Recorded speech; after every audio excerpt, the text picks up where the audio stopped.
Flesh and Blood World Guide, Volume 1. Welcome to Wraith.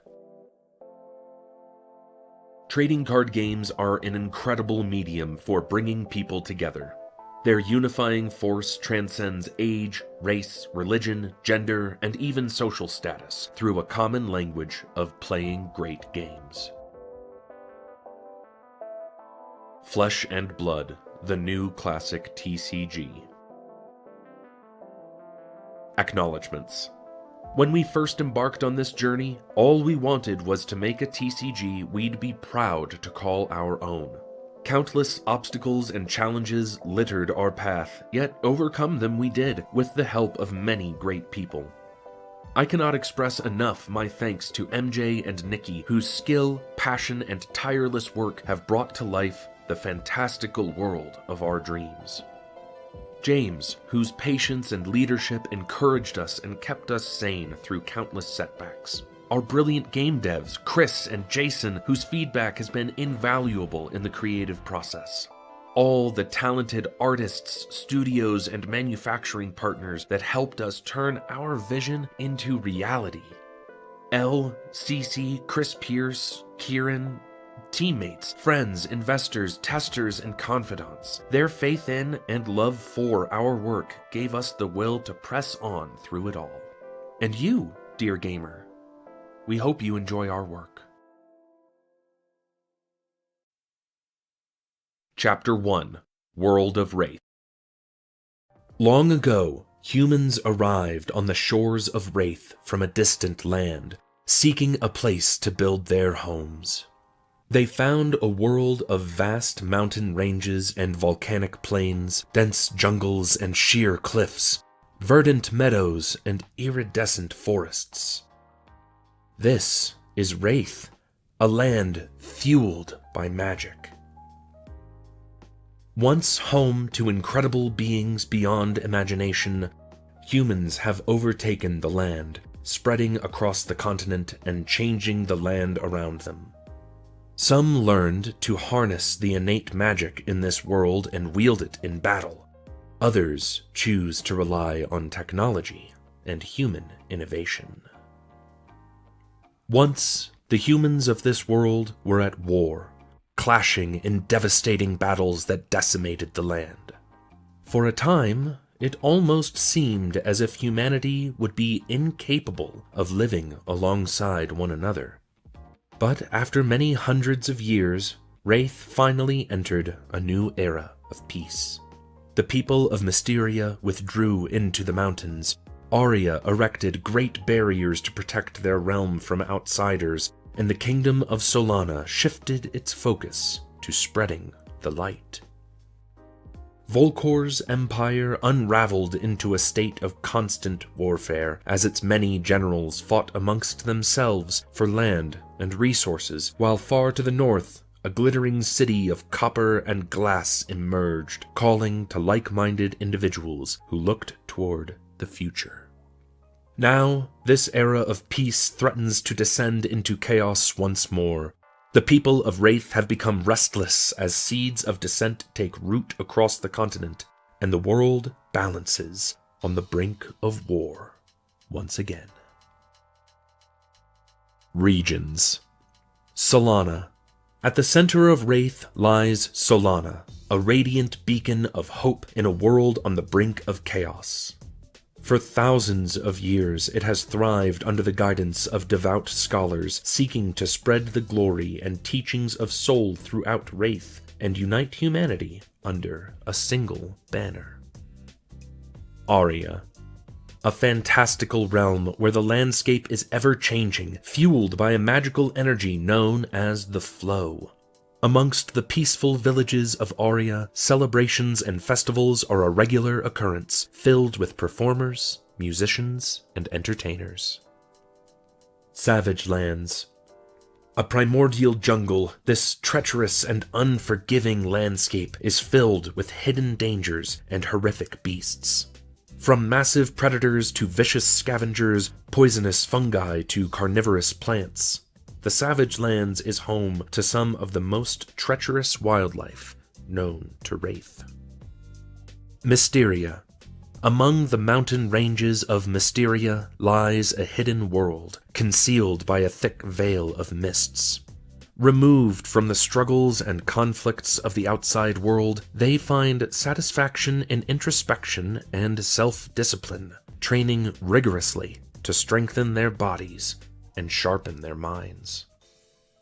Metrix. A vibrant and bustling city, Metrix is the largest hub of commerce on the continent, taking pride in the pursuit of progress and the future of technology. Whether scientist or inventor, merchant or miner, Metrix calls to all those seeking their fortune and the promise of a better tomorrow. Pits. Deep beneath the city of Metrix, centuries of mining have left a series of massive underground caverns. Thieves, mercenaries, slavers, and smugglers have settled within the darkened caverns of the pits, providing all manner of immoral and illegal services to the world above. Demonastery. Far beyond the shores of Wraith lies an island shrouded in mist, a massive, derelict manor looming over the desolate landscape. The Demonastery calls to magicians and scientists alike, offering a place to study taboo and forbidden subjects without the threat of punishment or retribution. Volcor. Rivers of lava run throughout Volcor, pooling into massive lakes of molten magma. The citizens of Volcor are resigned to a life of servitude under the generals, locked in constant warfare, battling for their lives beneath the watchful gaze of the royal family. Professions. In a world plagued by war and conflict, the people of Wraith developed ways to keep themselves safe and fight back against their enemies. Even after centuries of peace, these professions live on, passed down from generation to generation, evolving with each passing year. Where some pursued a more offensive profession, relying on weapons and power, others took the path of defense, finding ways to protect themselves and aid their allies in battle. The professions of Wraith include alchemist, assassin, guardian, brute, wizard, bard, illusionist, ninja, necromancer, cleric, warrior, ranger, and many more to come. Whether you draw power from magic and spellcasting, wielding any number of man-made weapons, or by utilizing the power within, the outcome is the same. In a world plagued by conflict, you must fight for the chance to determine your fate. Will you succumb to the machinations of others, or will you choose your own path? Pick up your sword and prepare for battle. No matter where you run, war will find you. Chapter 2, Part 1. Solana. Solana, Kingdom of Illumination. Legends speak of blessed pilgrims from a distant land, drawn to Wraith by the will of Sol. Upon sacred ground they built Solana, a shining kingdom that would stand eternal against the shadow. The city has stood tall for thousands of years, thriving under the guidance of devout scholars and wizards of light. Knights and Templars patrol its walls, defending it from those who would trespass against its divine purpose. One day, the light of Sol will radiate throughout the land and bring its blessings to all of humanity. A radiant kingdom. At the center of Wraith lies Solana, a radiant beacon of hope in a world on the brink of chaos. Beyond its grand gates is a beautiful city of marble and stone, beloved to all the faithful and righteous people that call it home. Once a small township, the wisdom of Sol has guided the city throughout the ages, all for Sol's divine purpose. Now a mighty kingdom, the most powerful in the land, its people seek to spread the glory and teachings of Sol throughout Wraith and unite humanity under a single banner. Beyond the city is darkness, crime, corruption, greed, and all manner of evil. Worst of all, a jungle of monsters and beasts to the west desecrate the land with their putrid existence. It seems everywhere one looks, there is nothing but corruption and despair, a dark stain on the hearts of man that spreads like poison. But there is still hope. Hope in the Solanians, hope for a future of redemption and salvation. The Golden City. At the center of Wraith stands a magnificent city, towering over the golden fields that surround it. Its shining walls reflect the light of the sun, gleaming brightly, while knights clad in silver and gold patrol its borders. In the fields beyond, villagers lie tucked amongst the fertile plains, safe under the watchful gaze of their protector. This is the kingdom of Solana, a beacon of hope amongst the darkness of the world. Those that pass through its grand gates discover an extraordinary city built to exemplify the divine majesty of Sol. From wall to shining wall, its stone streets are lined with cheerful homes and vaulted rooftops, colorful banners swaying in the gentle breeze. At the heart of the city, a massive series of towers rise above the streets below, the magnificent Solarium, prized jewel of Solana. The city's elegance and symmetry are apparent to all who enter. Beyond its 8 imposing gates lie 8 city sectors with 8 grand walkways leading through the city to the Amphitheater at its very core. It was built in accordance with Sol's divine will, imbued with magical wards to protect all who call it home. Solarium. At the heart of the city lies the Solarium, a massive complex of shining towers that rise above the streets of Solana. Constructed long ago from the finest materials, it stands eternal, a timeless reminder of Sol's glory. Cast in white and gold, it remains visible from every corner of the city and can be seen from far beyond the golden fields. Every street leads to the Solarium and to the massive amphitheater at its core, a space for all Solanians to gather to hear the word of Sol. There are even those that travel from distant lands in the hopes of witnessing the grandeur of the Solarium. Between the Solarium and the rest of the city, a wide spread of gardens encircle the radiant towers in a blanket of vibrant colors. The people of Solana frequently visit the gardens, walking amongst the trees and enjoying the many plants that grow along its borders. From grand, tall trees of verdant green to striking, vibrant purple flowers, the gardens are a burst of color against the brilliant, shining white of the Solarium. Almost any plant in Wraith can be found within Solana's gardens, including restorative herbs and ingredients for spell work carefully cultivated by the light of Sol. Amphitheater. Down the length of the great hall, beneath vaulted arches, stands a great open door. Within, a massive structure of pale marble and shining stone, the Amphitheater. Located at the heart of the Solarium, it is a welcome sight for all who would seek out the wisdom of Sol. Even standing at the highest level of the amphitheater, one can still clearly hear the words spoken at its ground floor. Through the magic of Sol, the Grand Magister can address his people, heard clearly by all who gather. At noon, when the sun is at its apex, it floods the amphitheater with light, rising high above the heads of those who have gathered within. Signoris. Hidden beneath the earth is a massive vault, guarded by both physical defenses and powerful wards. Throughout history, many ancient artifacts have surfaced, and since the time of the first Grand Magister, Solana has been retrieving these items and keeping them safe from those who might use them for nefarious purposes.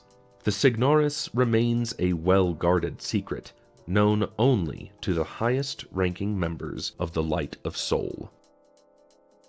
Library of Illumination.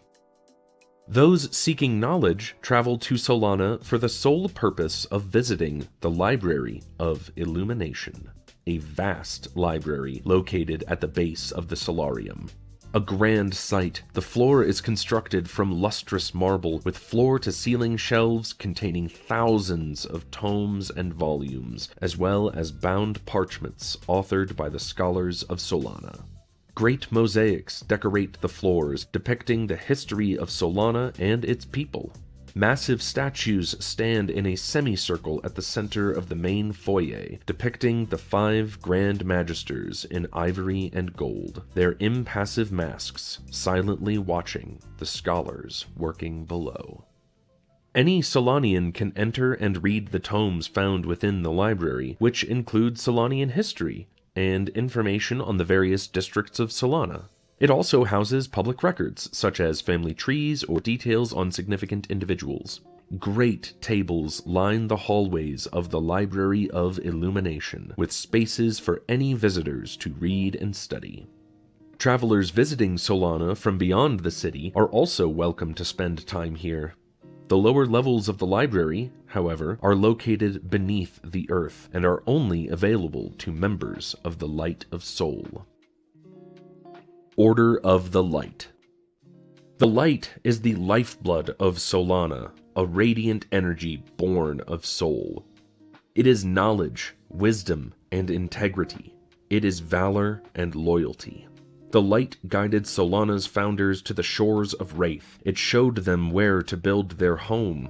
It is what protects the city from the shadows. Solana is blessed by the splendor of Sol, a radiant figure that has guided Solana to become the shining example for all of Wraith to follow. The Order of the Light was born of these ancestors, noble men and women who seek to spread Sol's blessing and watch over the people of Solana. The Light of Sol is comprised of scholars, those born with the connection to light magic, studying spells in order to help their fellow man. The Hand of Sol are Solana's warriors, dedicated to protecting and watching over their people. Seekers and Scholars. Every scholar first starts their training as a seeker, chosen by Sol to fulfill a divine purpose. Their affinity with the light gives them an incredible gift, a spark that can be cultivated into light magic, the very essence of Sol's blessings. A seeker's training begins with academia, studying the history of Solana and learning arithmetic. Once the first 8 years of training are completed, seekers graduate and become acolytes, and begin working in the Library of Illumination.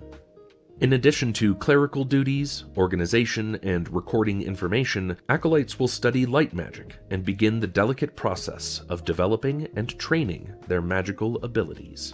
It can take up to 20 years for an acolyte to become a scholar, depending entirely on their talent, skill, and dedication. The Light of Sol. There are over 30,000 scholars in the Light of Sol. Trained in light magic, they study ether and the doctrine of Sol in order to spread the blessings of the light. Scholars are the lifeline of the kingdom, providing a variety of services to their people. Many scholars work within the Library of Illumination, recording and preserving information for future generations. Working in the library is considered a great honor, as their work serves to preserve the history and the very soul of Solana. Some scholars will go on to contribute their own works to the library, expanding a vast collection of original manuscripts. Other scholars may journey outside the city walls, working alongside knights from the Hand of Sol and joining the parties in their expeditions and patrols. Some scholars help to maintain sigils and protective wards around the city. Some act as healers within the community, aiding the sick and injured. Others work as teachers, instructing both seekers and acolytes within the Light of Sol and trainees in the Hand of Solana. The role of academic teachings for the modicus, or trade and craft professions in Solana, generally falls to acolytes. The Light of Sol also includes chancellors and archons who represent the myriad of districts and sectors throughout Solana. While all members of the Light of Sol are beloved to their city, Archons command incredible respect from their people, as each represents a single district within Solana. Archons have a unique connection to the people they represent, and are well loved by their charges. Solanians see their Archon not only as a messenger of Sol, but as a guardian to watch over them and guide them through their everyday lives. In the event that an Archon is chosen to become a Magister, the celebration within their district can last for days at a time. Magisters are the guiding light of Solana, the champions specifically chosen to execute the will of Sol. There are 8 Magisters, each representing one section of the city. Their ornate masks mark them as messengers of Sol, who work to deliver the word of Sol to the city as important messengers of Solana's Grand Council. Grand Magisters. The Grand Magister is an extraordinary individual, chosen by Sol to lead the Grand Council and guide the people of Solana. They serve as an exemplar not only for their own people, but for all of Wraith, the embodiment of Sol made manifest in physical form. It is their role to ensure the well-being of Solana through Sol's blessings, guiding their people along the path to illumination and a brighter future. The Grand Magister acts as the outstretched hands of Sol, a custodian of Solana in the name of the light. They are not only a leader to their people, but their caretaker, their herald, and their mentor. There have been 5 Grand Magisters throughout the history of Solana. Each is bestowed a title that represents their vision for the people of Solana. The first Grand Magister, the Devout, established the Grand Council and helped to grow the light of Solana. The second, the Adamant, defended Solana from vile invaders. The third, the Radiant, established a reign of growth and prosperity for their people. The fourth, the Beloved, was known for their kindness and compassion, working to guide all of Wraith into the light. Finally, the fifth and current Grand Magister, known as the Steadfast, have shown themselves to be wise and firm. 5 great statues stand within the Library of Illumination, each one depicting one of the Grand Magisters. The Grand Council. The Grand Council is a divine assembly which represents the pinnacle of human existence, its members hand-selected by Sol from amongst the light and hand of Sol. Paragons of virtue, they embody Solana's divine purpose, to elevate humanity above the reach of the shadows. The members of the Grand Council serve not only to lead Solana, but to inspire the children of the light in their journey toward illumination, and seek to strengthen their relationship with Sol.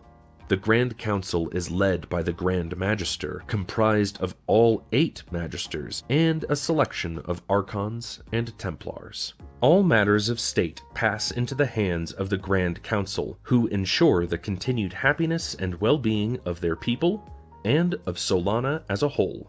Gathering in the inner sanctum that floats above the Amphitheater, the Grand Council makes decisions on behalf of Solana.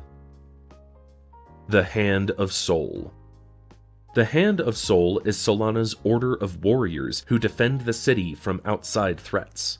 While all knights of the Hand of Sol call Solana home, they frequently travel outside the city walls, scouting for threats, collecting information, and watching over the settlements beyond Solana. The Hand of Sol is comprised of 5 different ranks: Trainee, Squire, Knight, Lieutenant, and Templar. The Hand of Sol travels in parties, which range from smaller parties of 8 to the largest war brigades with 64 members. However, most parties travel with between 10 and 14 members. Each party of knights is led by a Templar and Lieutenant and accompanied by a scholar from the Light of Sol. Squires, during their training, will join smaller parties of 8 to 10.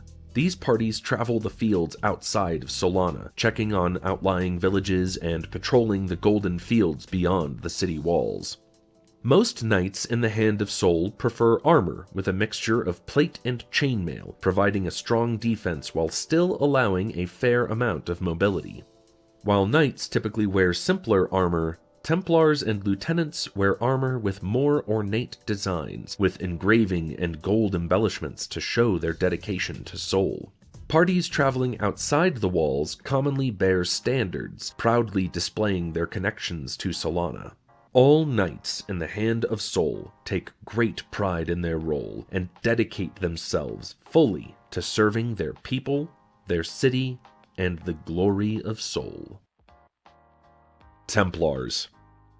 Among the Hand of Sol, none are more exceptional than the Templars, who are hand-chosen by magisters to serve a higher purpose. Once anointed, they are gifted a new suit of armor and a unique mask to show their wholehearted devotion to the glory of Sol. Every knight in the Hand of Sol aspires to one day become a Templar and make their people proud. When a Templar passes through the gates, they draw stares of admiration from onlookers as they embody the iron will of Sol.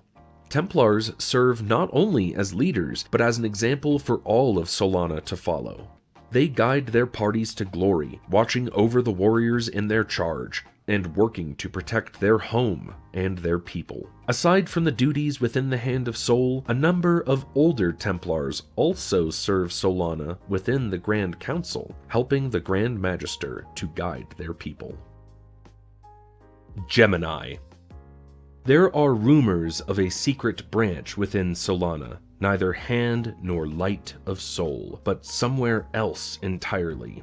These mysterious individuals, often born outside the walls of Solana, help to gather information from around Wraith, traveling undercover and completing their missions in total secrecy. It is said that this group functions to serve where the knights cannot, and aid Solana in whatever form is necessary. If the rumors are true, they are yet to be proven. To be a Solanian.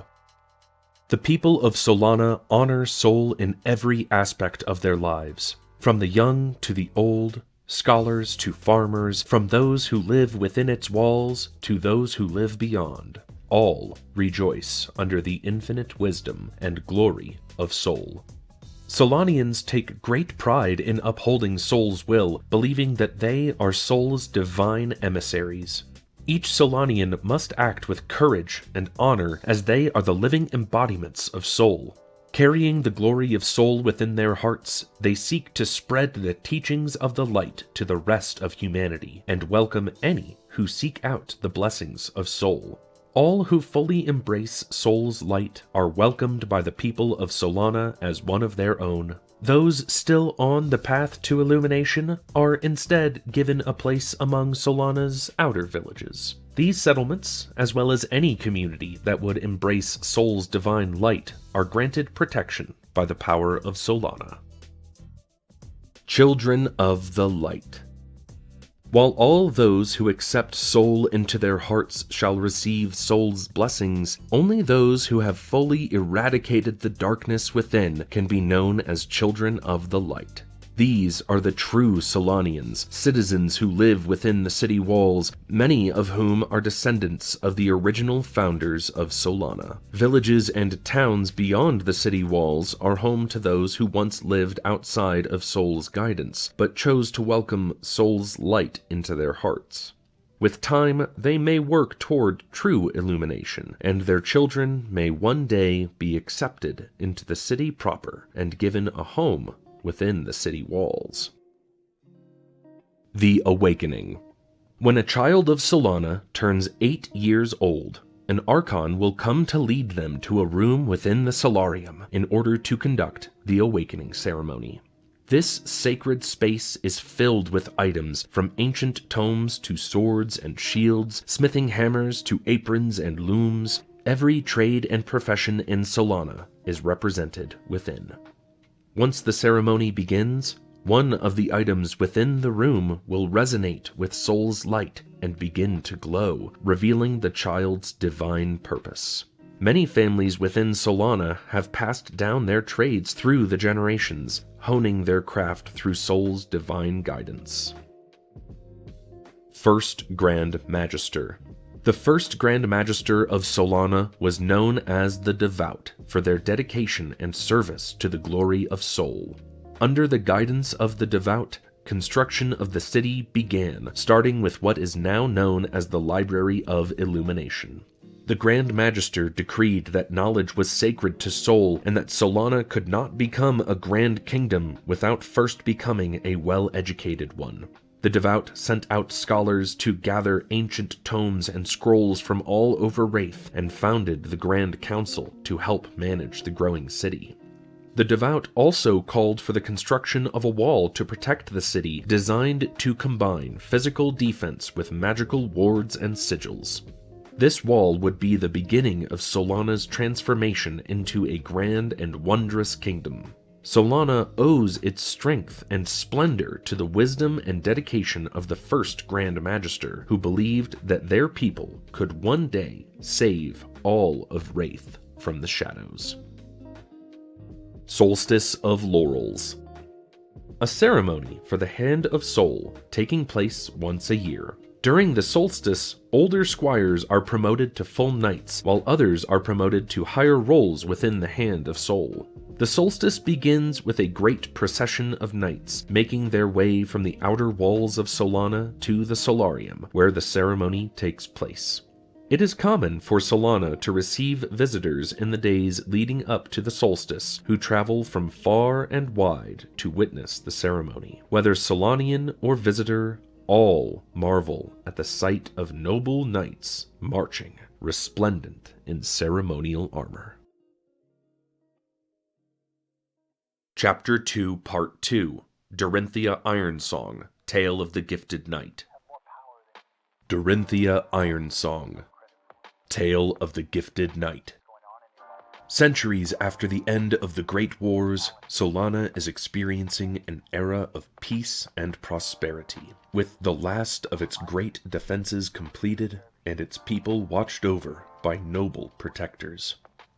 And yet, a strange wind has begun to stir once more, sowing seeds of unrest across the continent. Strangers hail from the east, bringing their unusual customs and mystic rites to the outskirts of the grand city. To the south, blasphemous cults gather, driven by greed and gluttony. Worst of all, the savage packs of the west gather near the outskirts of the jungle, creeping ever closer to the villages under Solana's protection. Amidst the brewing storm, the Hand of Sol gathers in ever larger patrols, permanently stationing knights in villages across the golden fields. As terrible beasts begin to emerge, Solana's scholars continue to search for a possible cause and a way to take out the creatures once and for all. The Knights of the Hand of Sol are needed now more than ever to defend innocent lives from the horrors that threaten to overwhelm them all. Childhood. For centuries, the Ironsong family have prided themselves on their reputation as master blacksmiths. The first generation of the bloodline were awarded the name of Ironsong for their work with weapons and armor, forging some of the finest in all of Solana. In the years since, they have passed down their trade secrets from generation to generation, preserving the Ironsong name. Dorinthia Ironsong was an only child with a penchant for mischief. Her earliest memories are of the forge and the heavy scent of smoke hanging in the air as she watched her parents work, expertly crafting graceful blades and sun-blessed shields. Her mother would often talk to her while smithing, explaining everything to her curious daughter. When she wasn't in the forge with her parents, Thea could usually be found with Minerva, the reserved, steely-eyed woman who ran the golden chariot next to the Ironsong forge. Her parents had known Minerva since they were children, long since passing the line between friends and family. While Thea knew that Minerva had been born outside of Solana, the innkeeper was incredibly private and rarely spoke about her past. In the mornings, Thea helped out with minor chores, sweeping and cleaning the tavern before returning to the family forge in the afternoon. Then, as all the guests were settling in for their evening meal, she would take up residence next to the fire and listen to the chatter around her. Thea was fascinated by the patrons that came to the inn, many of them travelers visiting from outside of Solana. She loved to listen to them tell stories from their hometown or describe the things that they had seen on their travels. Most travelers came from the villages under Solana's protection, following one of the many paths leading to the grand city gates. Others, however, came from further afield to visit the great library of Illumination or listen to speeches in the Amphitheater. The busiest time of the year, however, was during the solstice of laurels. The solstice took place once a year, equal parts celebration and ceremony for the Hand of Sol. Great processions of knights clad in ceremonial armor strode through the streets of Solana, gathering at the base of the amphitheater. Templars, radiant in gold and ivory, marching with their weapons held high, their masks gleaming in the light of the sun. Trainees, squires, knights, all stepping forward to receive the blessings of the Grand Magister. Where some were commended for completing their training, recognized before all of Solana, others were commended for their excellence and dedication, proudly accepting their promotions. After them, a few blessed individuals stepped forward to be inducted as Templars, receiving their masks with honor. Thea always looked forward to the solstice. Sitting high above the arena, she would watch as the knights of Solana marched forward in perfect unison, their heads raised high with pride. Visitors came from all over Wraith to witness the ceremony and see the noble men and women who would become the new generation of knights in the Hand of Sol. After the ceremony had concluded, she would make her way back to the Golden Chariot to listen to travelers talking in hushed whispers, their voices full of awe as they spoke of the solstice and the radiant knights who marched beneath the light of the sun. The Awakening. While Thea admired the Hand of Sol, she already knew her destiny. Her family had been chosen long ago to serve Solana as master blacksmiths, and she was proud to continue the Iron Song legacy. So, when the day finally came for the awakening ceremony, on the eve of her 8th birthday, Thea was ready to don the blacksmith's apron and join her parents in the forge. Following the Chancellor into the ceremonial chamber, Thea went to stand at the center of the room, looking around at all of the objects lining the walls. She searched for the gentle light of a blacksmith's hammer activating, awakening, glowing like a dying ember in the heat of the forge. Yet, as Thea waited, she did not see a hammer, nor an anvil, tongs, or the blacksmith's heavy apron. Instead, hundreds of swords all began to shine, resonating with the light of Sol. They darted into the air, flying around her like stars about the sun. Their glow was so bright that they began to illuminate the entire room, the darkened hall flooding with the vibrant light of a noonday sun. One sword in particular caught Thea's attention. A graceful, thin blade with a gilded hilt. It circled closer and closer, and on its next pass, Thea reached out and plucked it from the air, grasping it tightly in her tiny hand. All at once, the rest of the swords fell to the ground with a sharp clatter, still and silent upon the marble floor. The next day, the Archon of Thea's district proclaimed her a prodigy swordsman of great potential, and Thea was immediately enrolled into training with the Hand of Sol. Even as her parents rejoiced, honored that Sol would choose their daughter to be a knight, Minerva only watched Thea quietly, something unreadable lingering in her shrewd gaze. Genesis. Thea's training began with simple classes, taught by scholars from the Light of Sol. Their lessons covered everything from the history of Solana to the lands beyond the city walls to the many creatures of Wraith. As their training progressed, this grew to include theory relevant to their training, such as the structure of different weapons and armor, how to identify their opponent's weaknesses, and how to play to their own strengths. Thea quickly made friends with two of her fellow trainees. Valeria, short and stubborn, was determined to live up to her family legacy and spoke of her desire to one day become a Templar. Felix was a dark-haired, light-hearted, enthusiastic young boy, excited about their training and filled with gratitude to Sol for giving him the chance to become a knight. The trio were inseparable, spending almost every waking hour in each other's company. Every day, Thea rose from her warm bed above the family forge and traveled to the outer walls to begin training. Solides through Verides were spent with scholars and knights in the classroom learning theory. Exorides and Merides were spent training, beginning with drills to learn footwork and technique, before progressing to sparring as they grew older and a little more experienced. Finally, Vesperides would come a day of rest, for the trainees to do as they pleased and enjoy the company of their family and friends.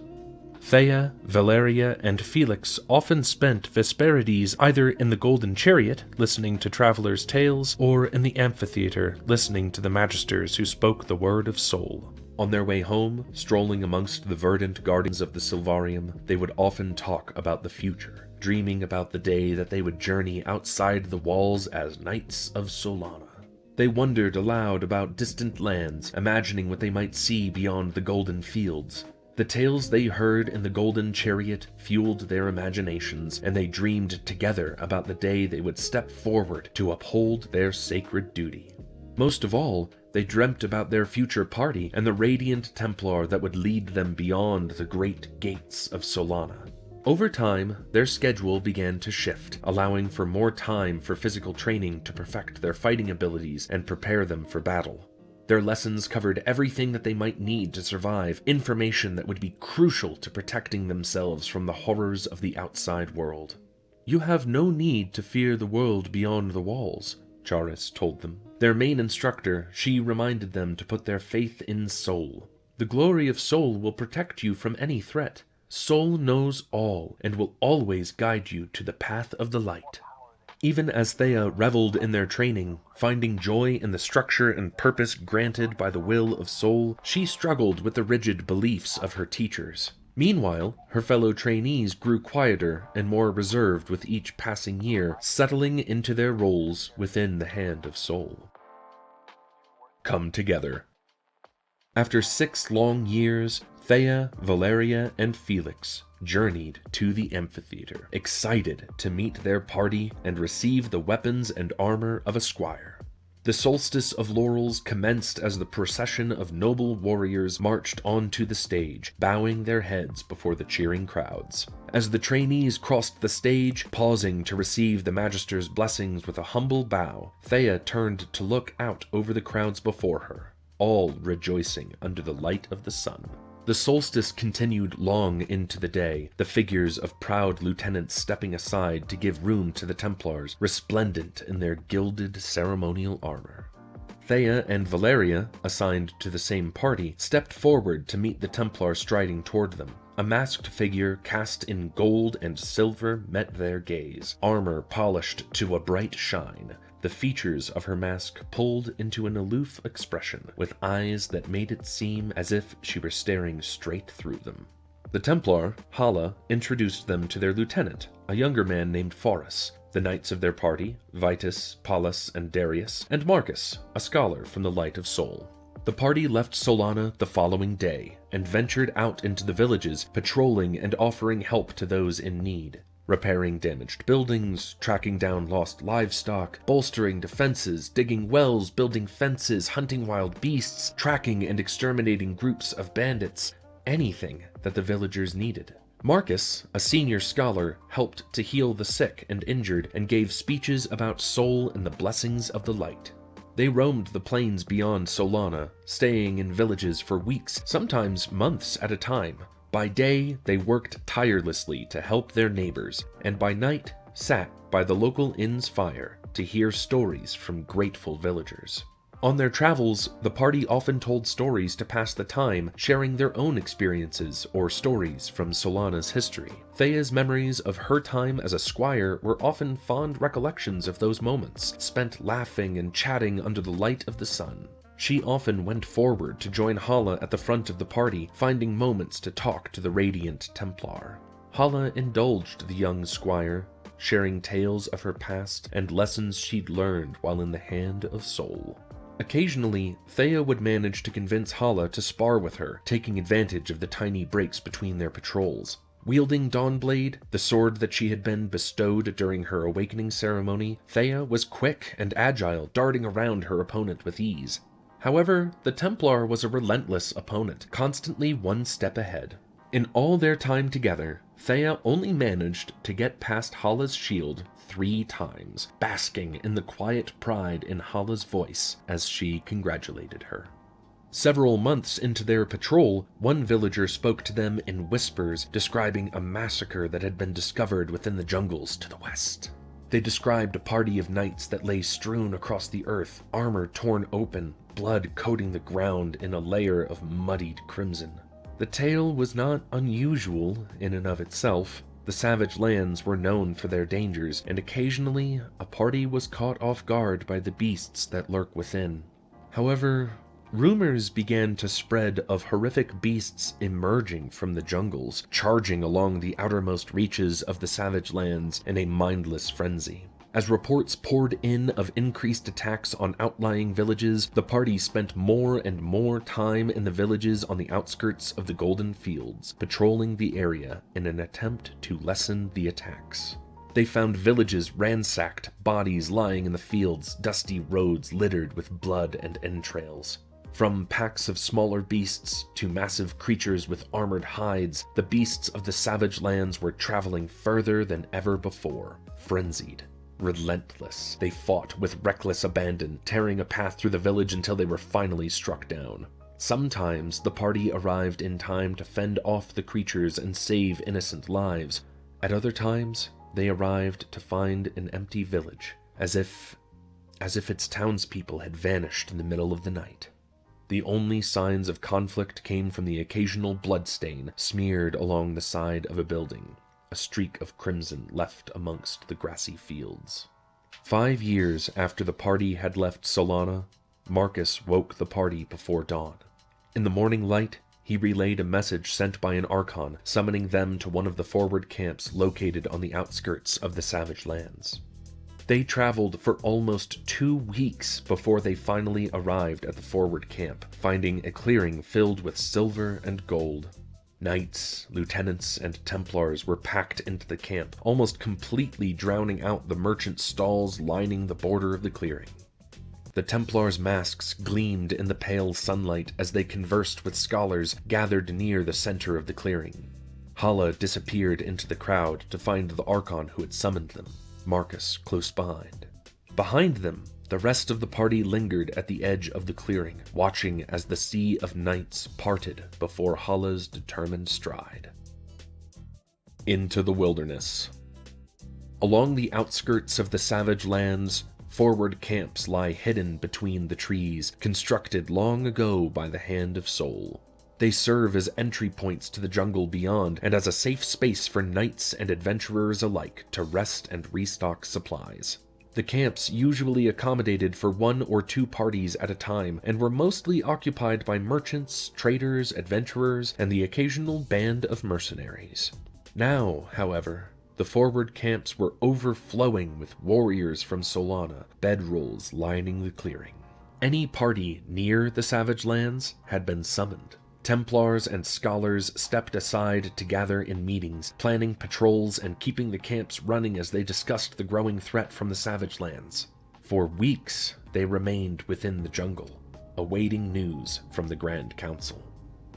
Then, finally, the scholars received their orders. Templars, scholars, and veteran knights were to group together and search the jungle for information. While the senior members banded together, the lieutenants gathered the remaining knights and squires into parties to patrol the borders and maintain a line of defense between the savage wilds and the Golden Fields.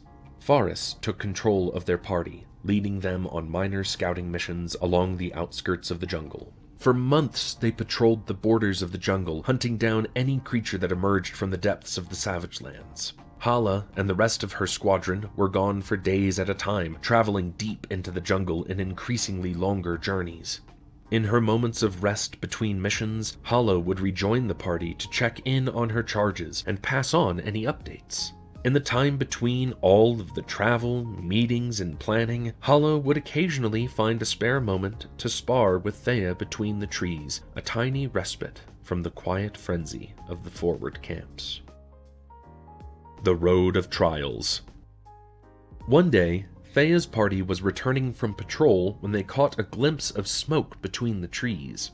When the camp finally came into view, the sight was blood-curdling. Scraps of torn fabric were strewn across the camp, littering the dirt with white, red, and gold. One of the tents was on fire, billowing black smoke, while another hung limply from the branches of a nearby tree. Blood was smeared into the dirt, a dark crimson stain against the dusty earth. A single corpse lay out in the open, head torn from its shoulders. The merchants, mercenaries, and warriors that had been in the clearing hours prior were nowhere to be found. Only a single fragment of dented metal left behind to mark their presence. After several minutes of silence, Faris relayed their orders from a nearby scholar. Secure the camp, guard the remaining supplies, and wait for the parties to return.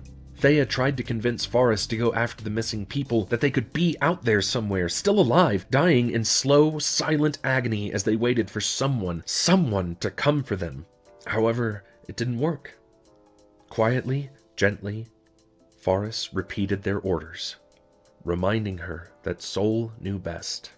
Thea was certain that there had to be a mistake. She had seen firsthand the brutality and savagery that the creatures of the savage lands were capable of. Surely Sol, a being of wisdom and mercy, wouldn't tell them to leave innocent people to their fate, torn apart by vicious beasts, disemboweled and left to slowly bleed to death. For a while, Thea continued to help her party clean up the camp and secure what was left, but by sundown, she had made up her mind.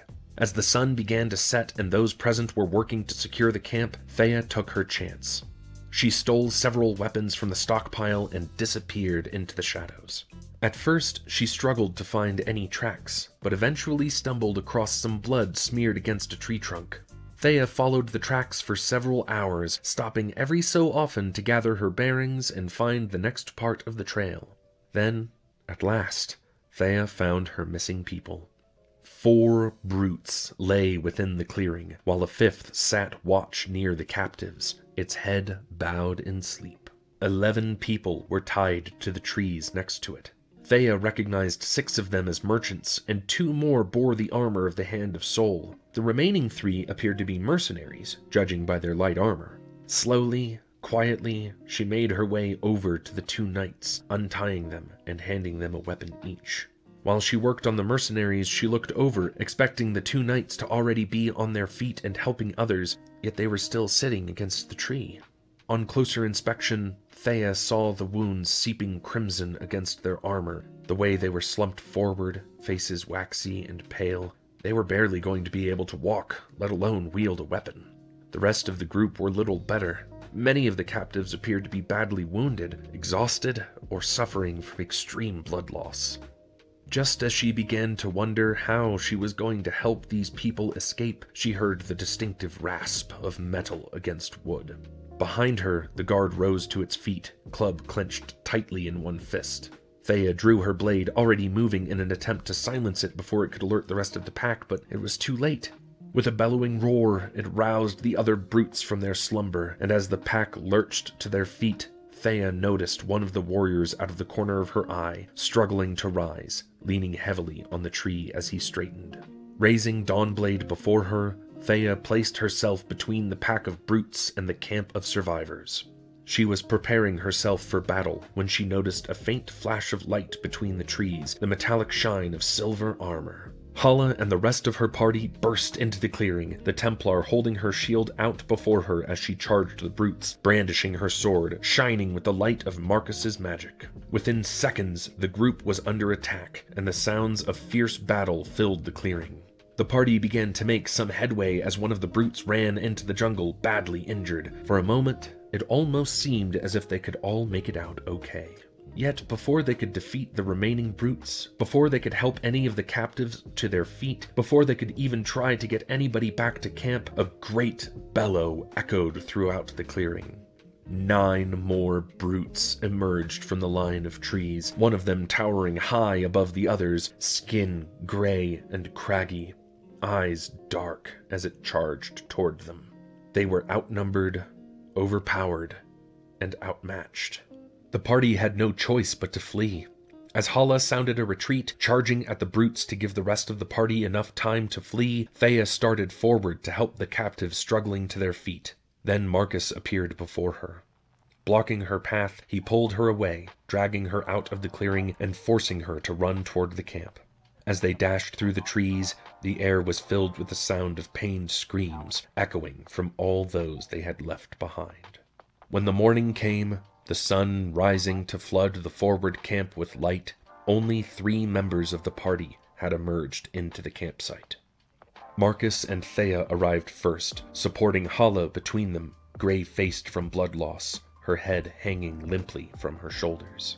While, with some difficulty, Thea had been forced to leave the others behind, she had refused to return to camp without Hala. The pair found her on the brink of death, badly injured from her battle with the brutes. Even as the scholars rushed to lie her down on a bedroll, calling light to their fingertips, her breathing grew shallower, her wounds still seeping blood. Several hours later, just as Thea was about to give up hope, another group of knights entered the clearing, one of them carrying an unconscious Valeria over one shoulder. For hours, the camp was bustling with activity as other parties returned from scouting missions and damage control. Thea watched silently, oblivious to the commotion around her as she observed her friend. As Valeria finally began to stir, Thea felt a flood of relief wash over her, rising from her bedroll to make her way over to her friend.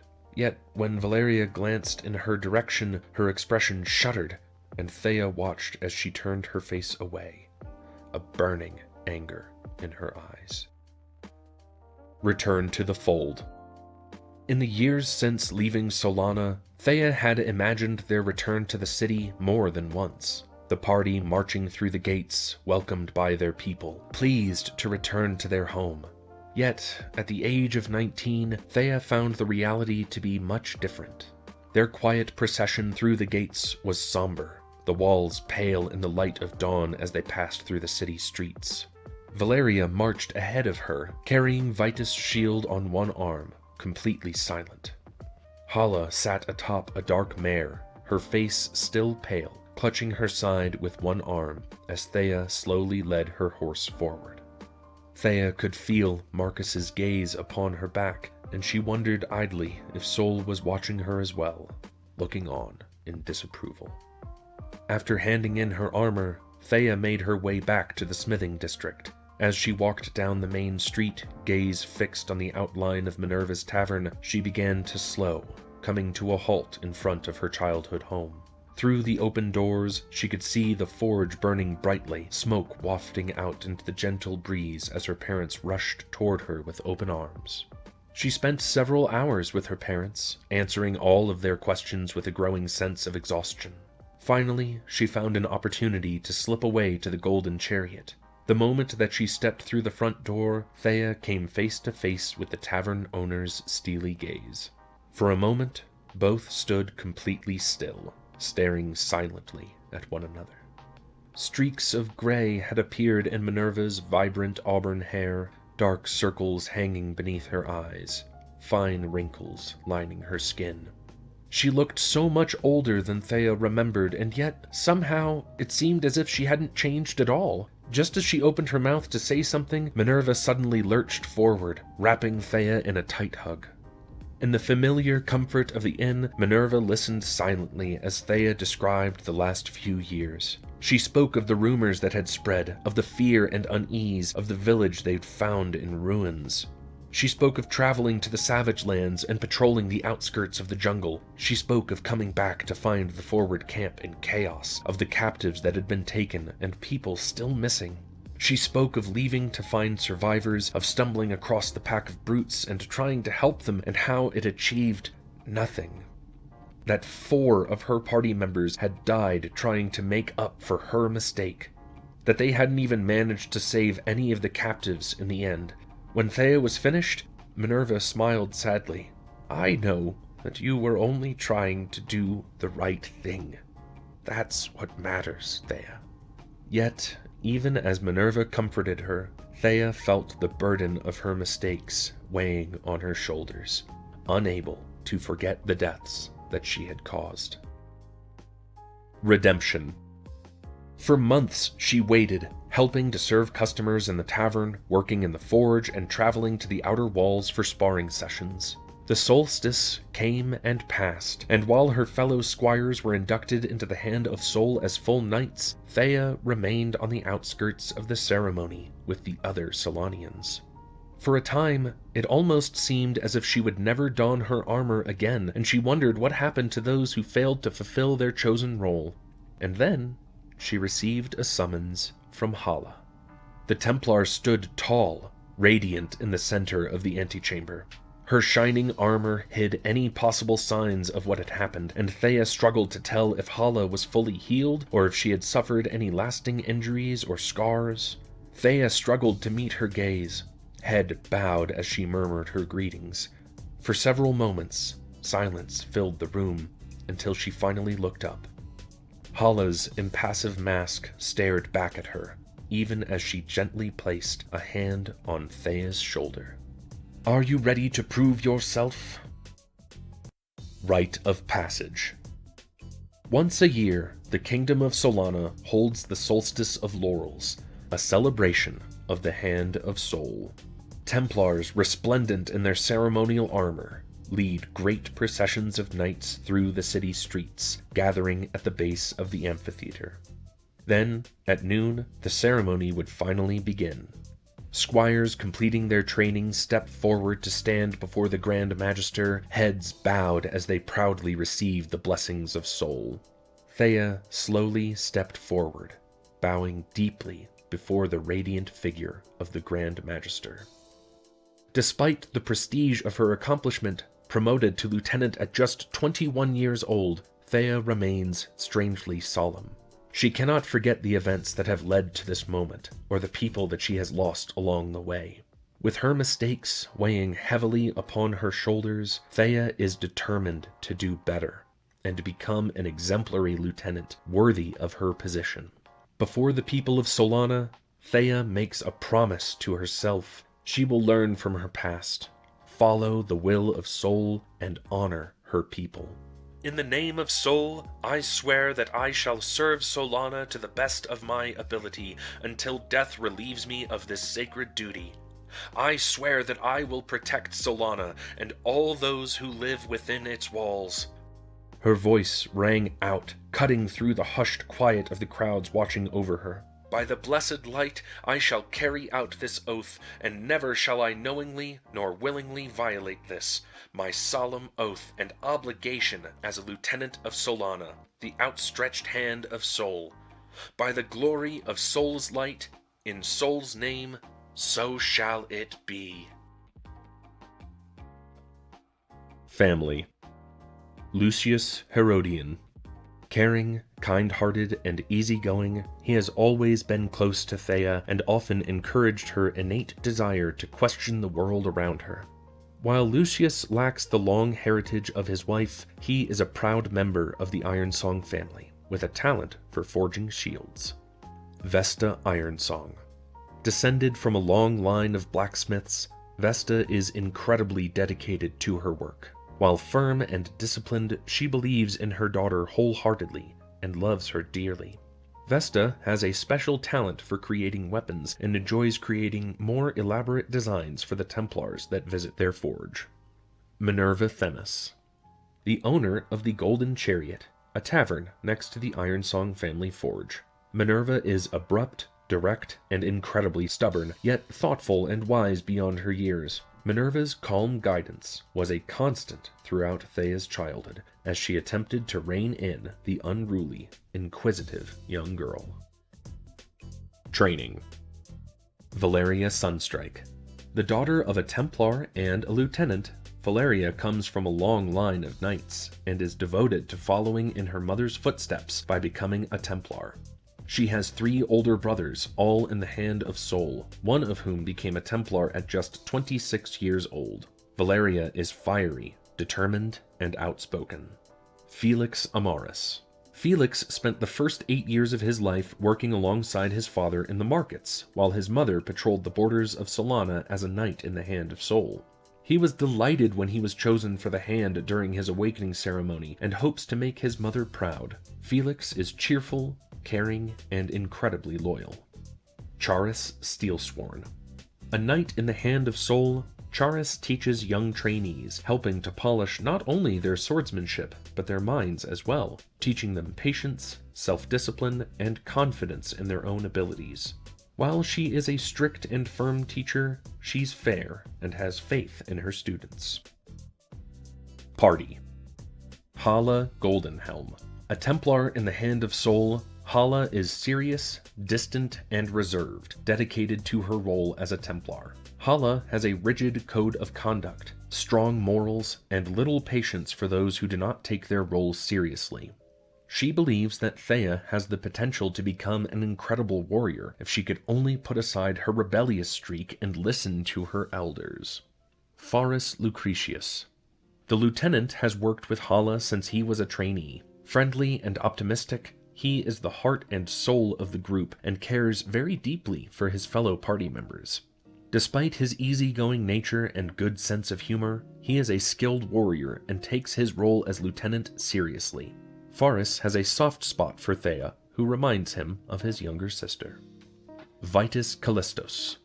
Affectionately named Smiley by Faris, Vitus is somber and taciturn, preferring to focus on the task at hand rather than wasting time on idle chatter. When he does speak to one of his fellow party members, he displays a keen intelligence and a deep respect for those around him. He's the second eldest member of the party at 51 years of age, but has no interest in switching to a teaching role. Darius Sunstrike. A young warrior in the Hand of Sol, eager to begin his first mission as a fully fledged knight. He is devoted to the glory of Sol's light and holds a deep respect for the light of Sol. In another life, he might have been a scholar, but was instead chosen by Sol for his talent with a sword. Darius is a distant relative of Valeria. Pallas Laverna. Staunch, unwavering, and determined to ascend to the role of Templar. She practices her swordsmanship rigorously and often asks to spar with the other members of the party so that she can perfect her skills. Pallas can find it difficult to hold a conversation, and despite her best efforts, seems to possess a remarkable talent for saying the wrong thing at the wrong time. Marcus Artorius. A scholar in the light of Sol who adores his role within Solana and is looking forward to the opportunity to work with a party of knights. Intelligent, thoughtful, and perceptive, he enjoys experiencing new challenges and is eager for the chance to teach the two young trainees in his party. Valeria Sunstrike. After being promoted to squire, Valeria has joined the party alongside Thea.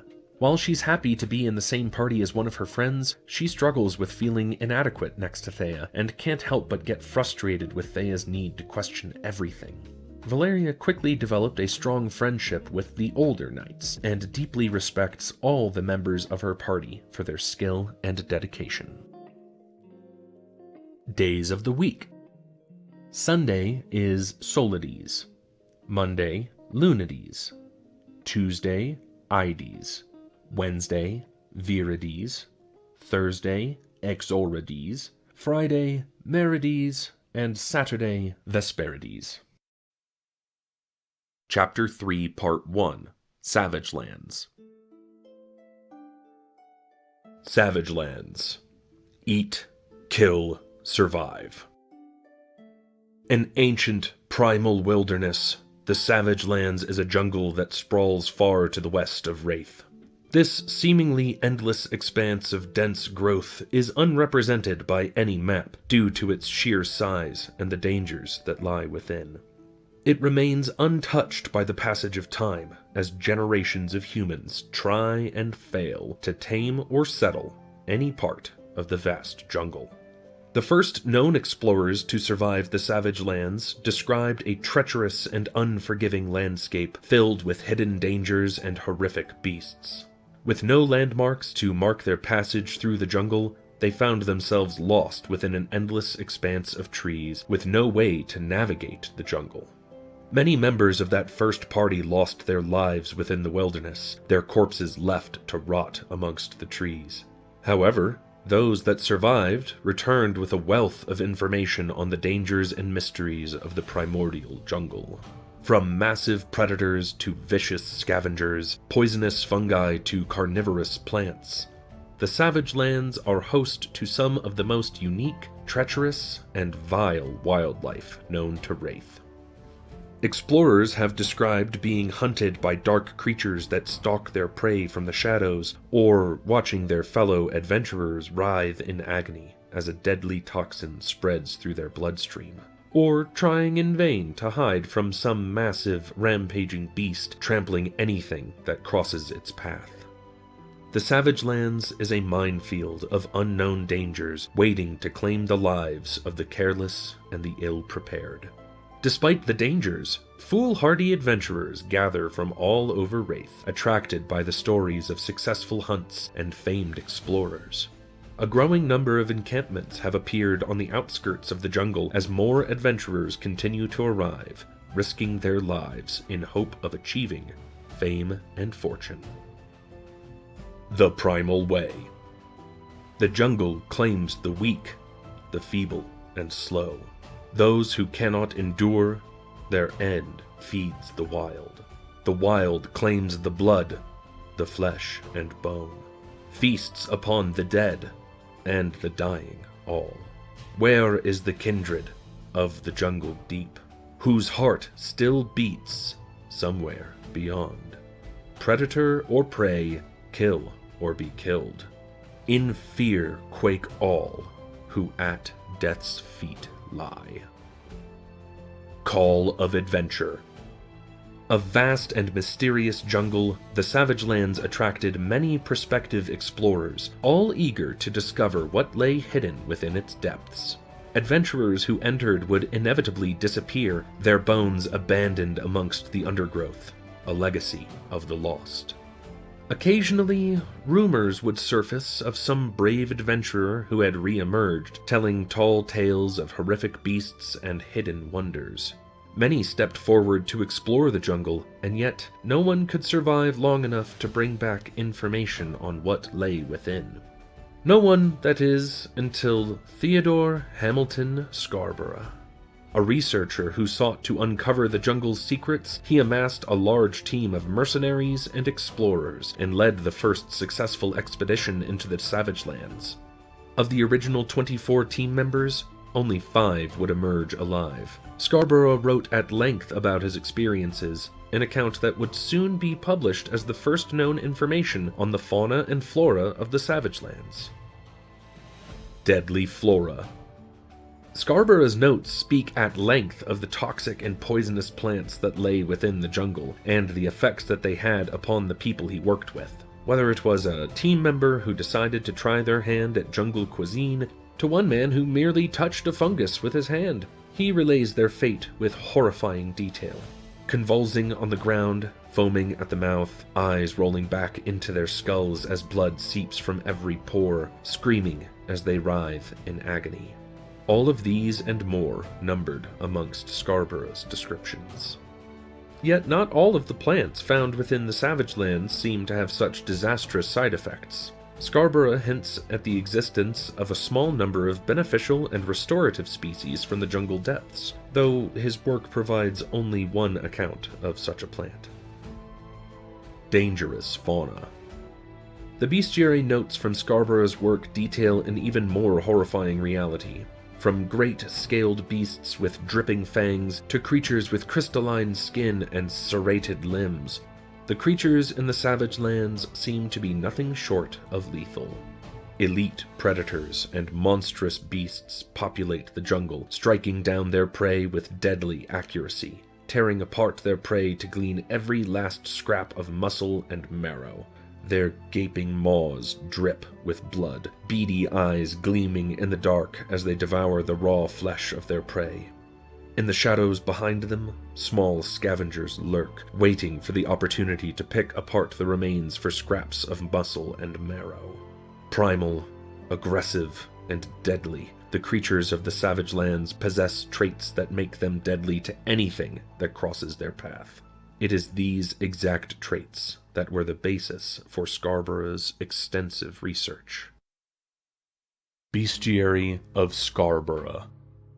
Theodore Hamilton Scarborough was a prominent researcher who spent his life studying the creatures of the Savage Lands. He was fascinated by the primal instincts of the beasts within the jungles and sought to understand what made these creatures so deadly. Journal entry number 6. Day 9. One of the men died this morning fighting off a rather large beast. It moved deathly quick, covered in some form of fur. It nearly decapitated one of the men with its claws. Whilst it did move quickly, I managed to catch a glimpse of its curved beak and of its large, barbed tail, which appeared to have a sort of stinger at the end. Sadly, it seems to have disappeared further into the jungle. I do hope we can manage to find another. Paluda. A large creature, the Paluda moves surprisingly quickly, given its size, with a thick fur coat interspersed with sharp spikes. Its muscular legs are the source of its apparent speed.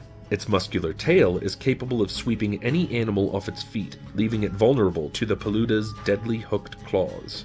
While the tail appears to have a stinger, further tests have shown that the barb does not contain any form of toxin. Journal entry number 8. Day 11. We first spotted this massive creature battling with a much larger, furred beast. While we attempted to avoid catching its eye, it appeared to have followed us. Fire seemed to do the trick for warding it away, and all of the men survived. However, as the creature disappeared, I am left with questions and no specimen. Rekvas. A swift and deadly creature, the Rekvas has brightly patterned scales that are highly toxic. Its massive head is framed by some form of hood, brightly colored skin that flares from either side of its neck. Its large fangs and claws are retractable, used not only to attack prey, but to help it tear through the tougher skin of creatures such as the brawnhide. In addition to the toxic coating covering its scales, its teeth can inject a deadly poison into its prey. We retrieved this tooth from the remains of a Rekvas. Unfortunately, we could not risk staying near the carcass long enough to retrieve any samples from the creature. It would seem that the toxin coating its scales also makes the flesh decay at a rapid pace, and the smell was attracting predators. Journal entry number 11. Day 18. Today, we encountered a small group of long-legged, feathered creatures. Horrid little things. They don't seem afraid of us, but did not attempt to attack either. They seem to have recognized our swords as some form of talon. We weren't sure what they were doing at first, but one of the men got close enough to see the corpses they were tearing apart with their beaks. I shall see if I can obtain one of these creatures at a later date for dissection. Strix. A relatively weak creature built for speed rather than strength. Strix travel in groups to ensure the safety of the herd. Their long legs allow them to reach incredibly high speeds, their primary form of defense against the jungle's many predators. Feathers cover the majority of a Strix's body, but their soft bellies are protected by a layer of tiny scales. The diet of a Strix is primarily carnivorous, scavenging carcasses of prey left behind by larger predators. Their sharp, hooked beaks allow them to tear even the smallest remnants of flesh and muscle away from carcasses. A highly acidic stomach allows them to digest small bone fragments, swallowed whole. Journal entry number 16. Day 23. Several men died before we had a chance to realize that the creature was upon us. Its hide was smooth and clear, almost appearing crystalline, with sharp teeth that appeared to be made of the same substance. It appeared to have no interest in us, instead directing its attention to the Strixes I had been dissecting. Before the men had a chance to fight it off, it snatched one of the corpses in its mouth, climbed straight up the side of a cliff, and disappeared. Unkis. This crystalline creature does not bleed, it shatters. Its teeth are harder than stone, with serrated edges and a needle-like tip to tear through flesh. Its limbs are long and thin, with sharp points to allow it to grip to most surfaces and scale the difficult terrain of the Savage Lands. Journal entry number 19, day 28.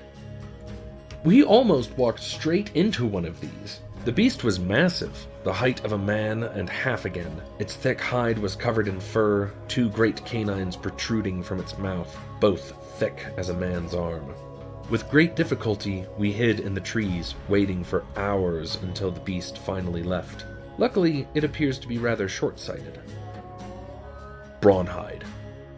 a giant, furred beast with long, thick canines and small, dark eyes. Its long fur protects most of its body, dark gray in color, fading to an off-white at the tips.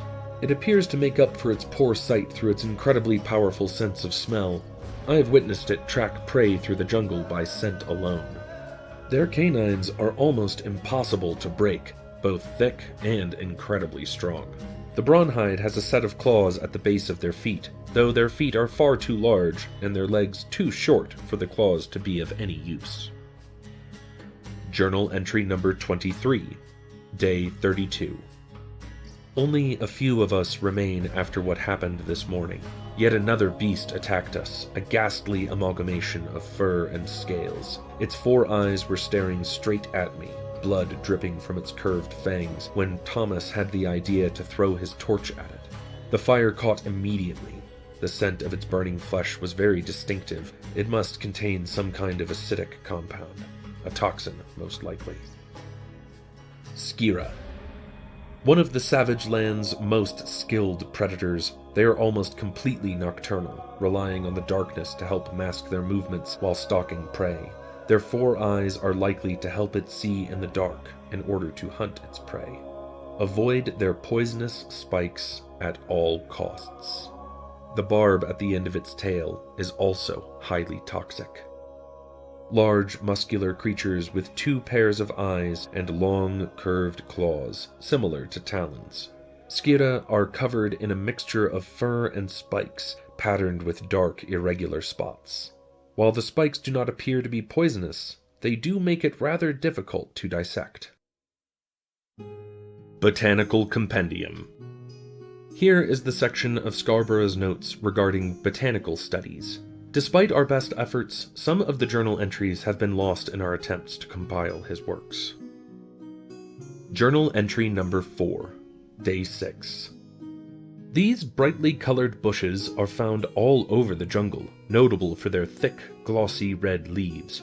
I took some samples and crushed the leaves into a fine paste, which I then added to one man's gruel. He was dead within minutes, the poor fellow, without even a chance to finish his dinner. Visura.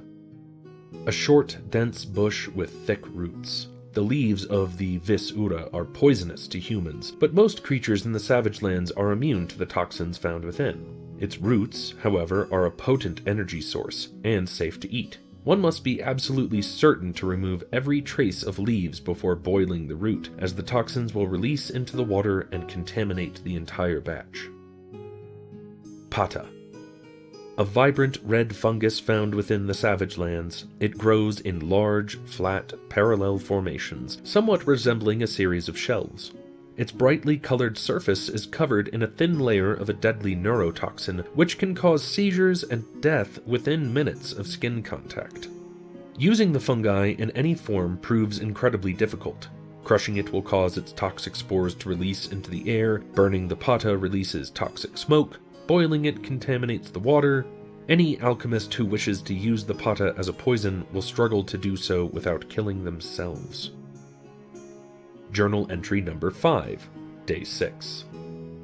After the last incident, I did not seek to test this on any of my men.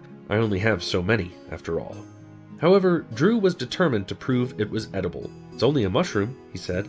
Toward the end, he began to ramble nonsensically, and while I took notes on what he said, I cannot seem to make sense of them. One of the men then tossed the remains of the fungi into the fire without knowledge, after which we all experienced vivid hallucinations. Ochi. A small fungus, characterized by its shiny, jet-black top protecting the delicate white lace beneath. The lace structure is dangerous when consumed, causing fever, delirium, and eventually death. When the ochi is burned, it releases a smoke with hallucinogenic and psychoactive properties. Hylan. Found near the base of large trees, Hylan is a small, feathery plant that ranges from pale lilac to a bright violet in color. Perfectly harmless until digested, after which point it will slowly begin to work its way through the body, causing intense pain as the body begins to shut down. Its root system is equally toxic. The Hylan spreads through the release of tiny seed pods, which hang from a light, delicate flower. This flower allows the seed pods to be caught by the breeze, allowing them to travel great distances with a single breath of wind. Journal entry number 10, day 17. We lost another of the men this morning. He was walking just in front of me and suddenly tripped over a wayward vine. Quick as lightning, some large leaf snapped out of the shadows and engulfed him, his legs hanging out of its gaping mouth. He immediately began to scream, and we soon realized why. Some kind of substance began dripping from the creature's mouth, and when a few drops hit his leg, they began to dissolve straight through his armor. We managed to escape the area without encountering any more of the plants, though I also failed to gather any specimens. Snapjaw. A carnivorous plant with sharp teeth, the leaves of a snapjaw resemble a mouth, lying open and wait until its prey attempts to walk across, triggering its trap. Snapjaw leaves range in size from the length of a hand to near the height of a human. The leaf snaps closed around the creature and begins to excrete a corrosive substance that breaks down the prey, allowing the plant to digest it. Snapjaw plants move incredibly quick once triggered, trapping prey within their barbed leaves. Journal entry number 12, day 19. Simply marvelous! We discovered a cluster of pale blue flowers with thin blade-like petals. For the longest time, I failed to discover any properties whatsoever. Harold has become quite ill of late, likely the result of losing his hand. With the man on his deathbed, I decided to feed him some petals, as willing subjects were in short supply, and at worst, it could only put an end to the man's agony. Yet before my eyes, the most remarkable thing happened. Within hours, Harold was walking around the campsite as if he'd never been ill at all. I shall have to conduct further studies to test the limits of the plant's apparent healing properties. Winter Gold. An extremely rare flower with medicinal properties found in the depths of the Savage Lands. It grows in large clusters near the base of trees with thin, blade-like leaves. The flowers only bloom for 2 weeks in the middle of winter, with pale blue petals and small orange centers.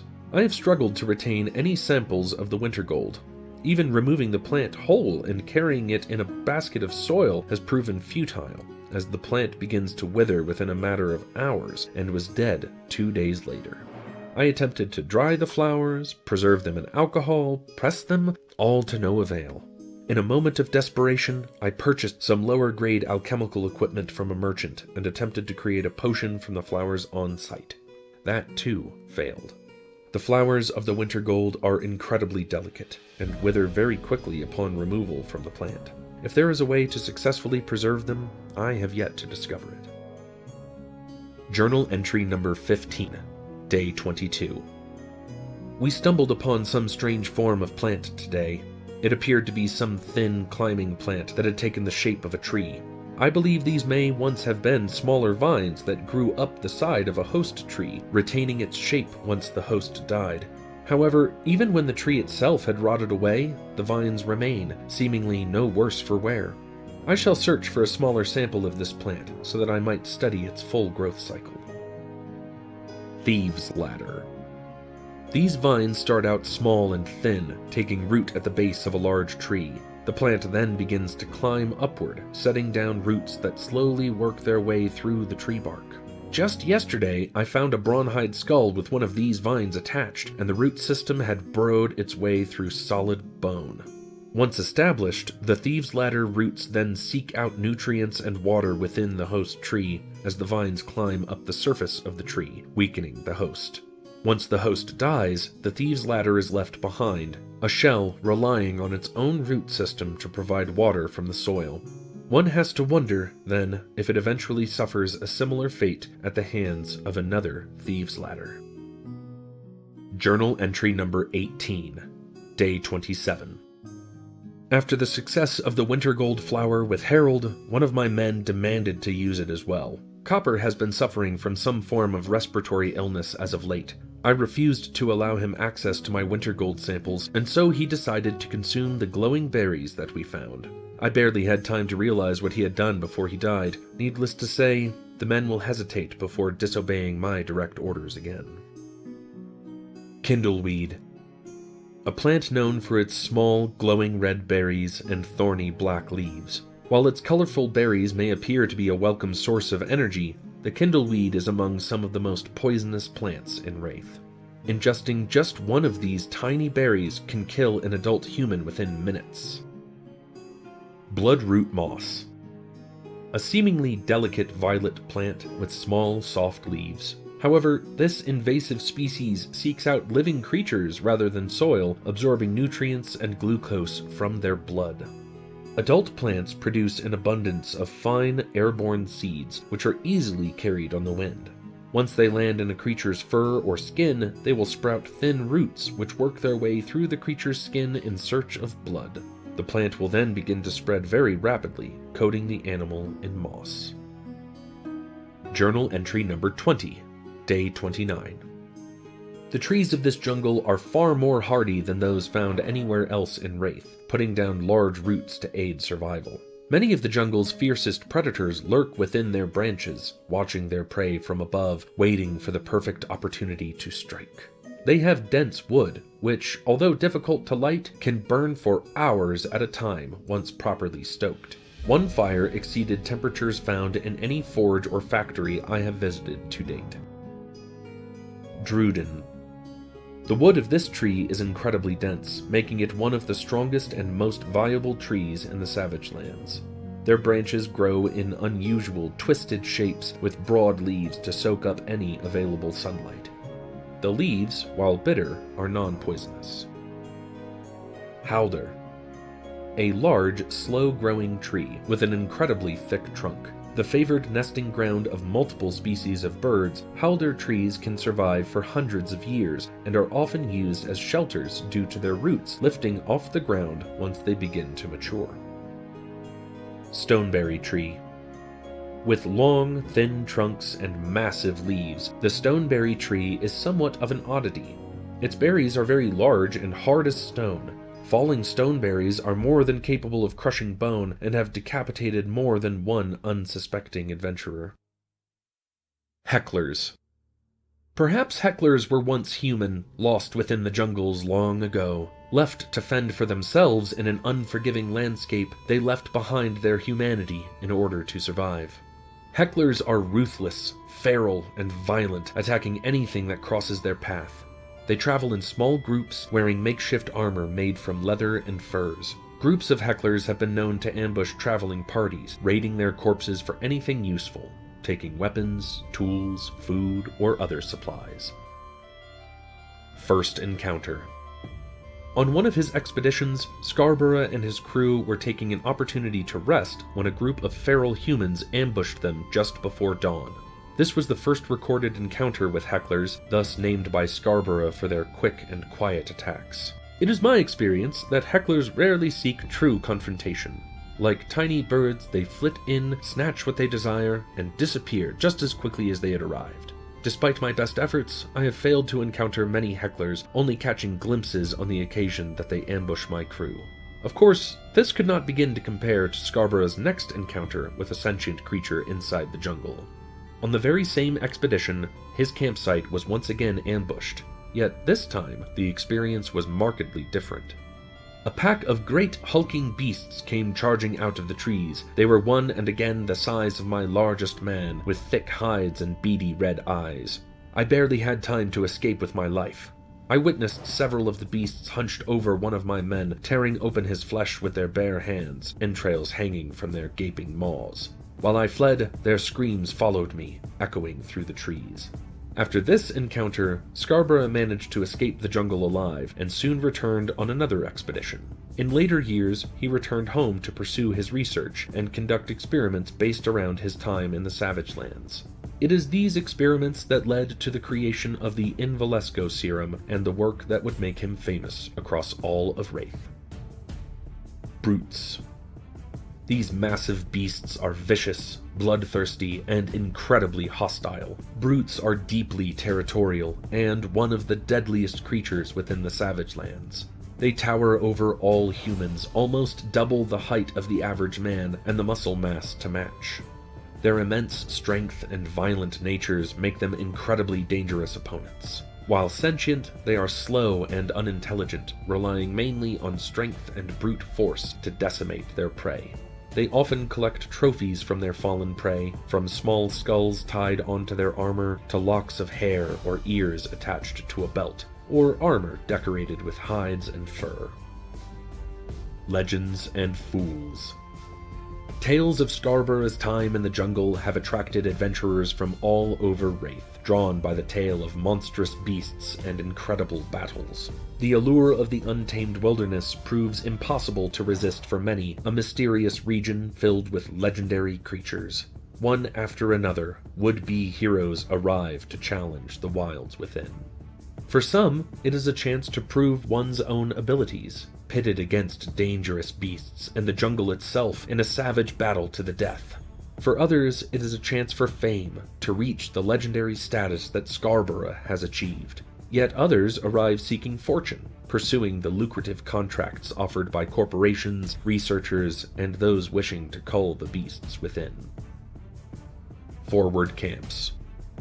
Forward camps have appeared along the jungle outskirts, small makeshift towns of ramshackle huts and tents built by merchants looking to profit from the high demand for supplies. The clever trader sets up contracts with the scientific community back home, taking requests from biomancers and alchemists in advance. Then, the trader buys several wagons worth of supplies and travels to the forward camps, where they set up shop and get settled in.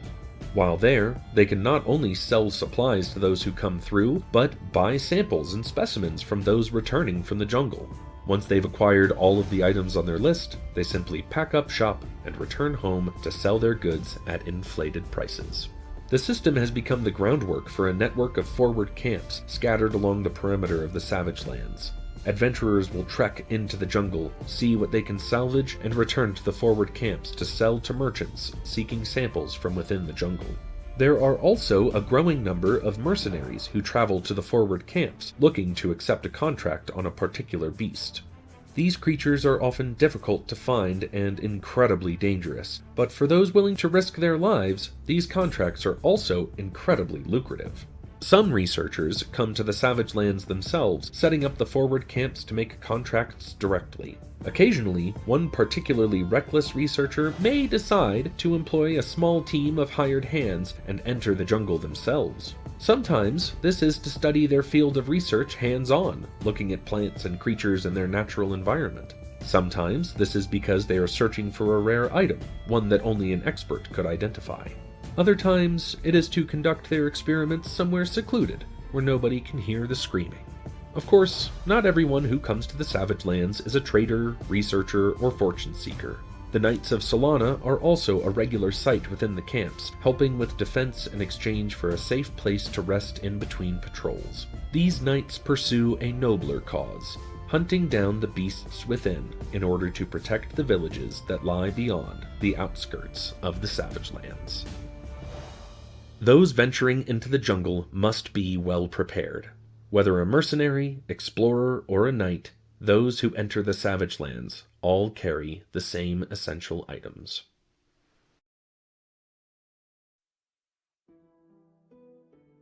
Rhinar, Reckless Rampage. Laws of the Hunt. A vast, primordial jungle, the Savage Lands are uncharted by any map, and its true size remains unknown. Ancient trees tower above the crowded canopy, casting shadows on saplings struggling toward the light. The dense vegetation casts a heavy blanket of silence over the jungle, broken only by the sounds of massive beasts crashing through the undergrowth. Deep within the jungle, savage predators prowl through the shadows, while vicious scavengers fight to the death over scraps of meat. All those that call this place home, from the smallest insect to the largest tree, must fight tooth and nail for their continued survival. With creatures venturing further and further beyond the jungle's outer limits, wandering into golden fields and attacking villages, the townsfolk have sought out the help of their great protector. Shining knights march into the jungles, hacking down anything that crosses their path. The beasts of the Savage Lands seek out the intruders, preying on any warrior who leaves themselves open to attack. As tensions begin to rise, the jungle itself seems to be stirring, preparing to eliminate any human that steps within its bounds. Hide. This is the harshest habitat in Wraith, a massive jungle filled with vicious predators and savage wildlife.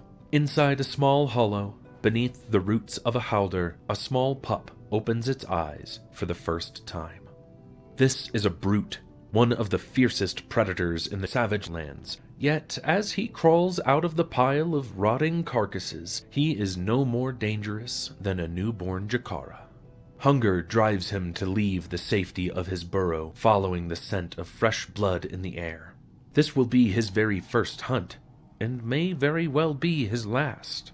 Small, weak, and defenseless, the young brute is easy prey for anything that finds him. However, nearby, a pair of Strix lurk within the dense undergrowth.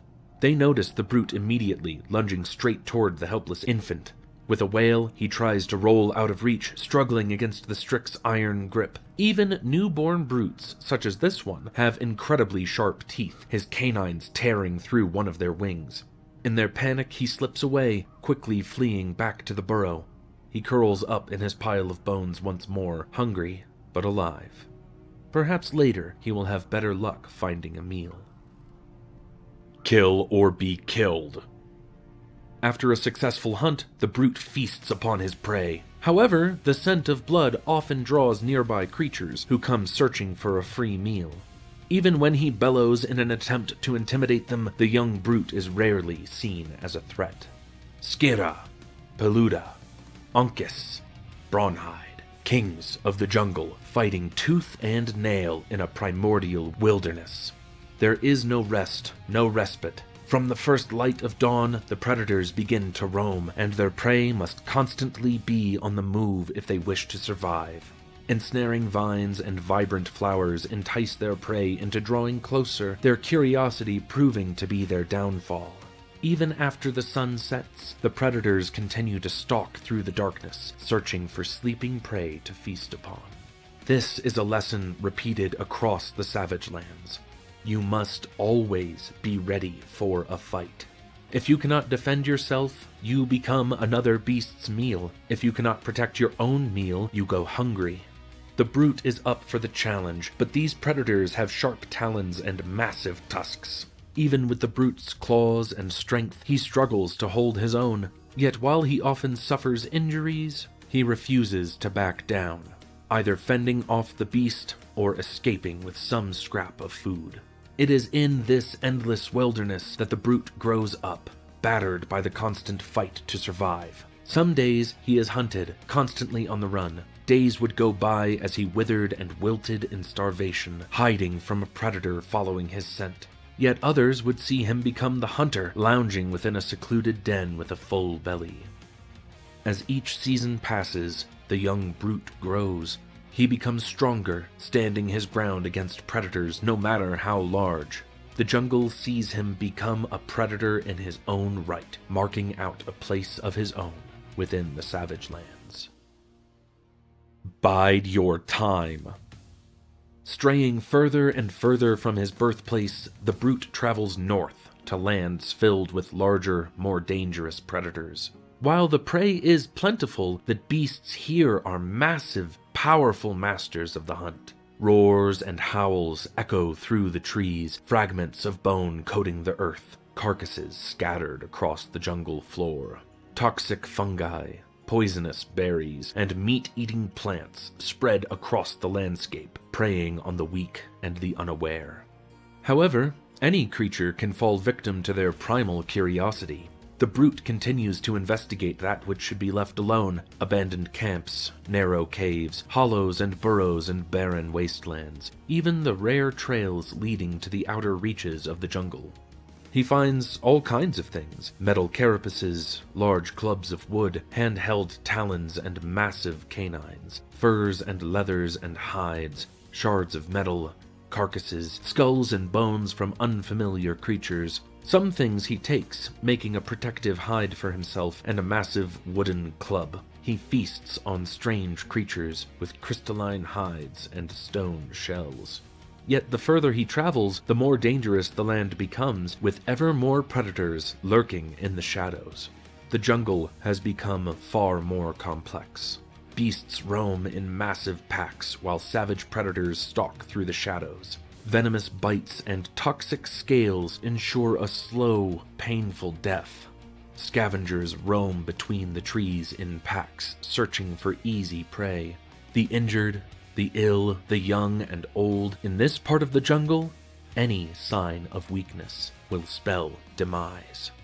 Meanwhile, furless, leather-clad creatures gather to the east. With no talons or fangs to speak of, they wield pieces of metal, their large packs and sheer determination outweighing their weaknesses. Tracks and bones left in the earth speak of hunters wearing silver shells, trampling everything in their path.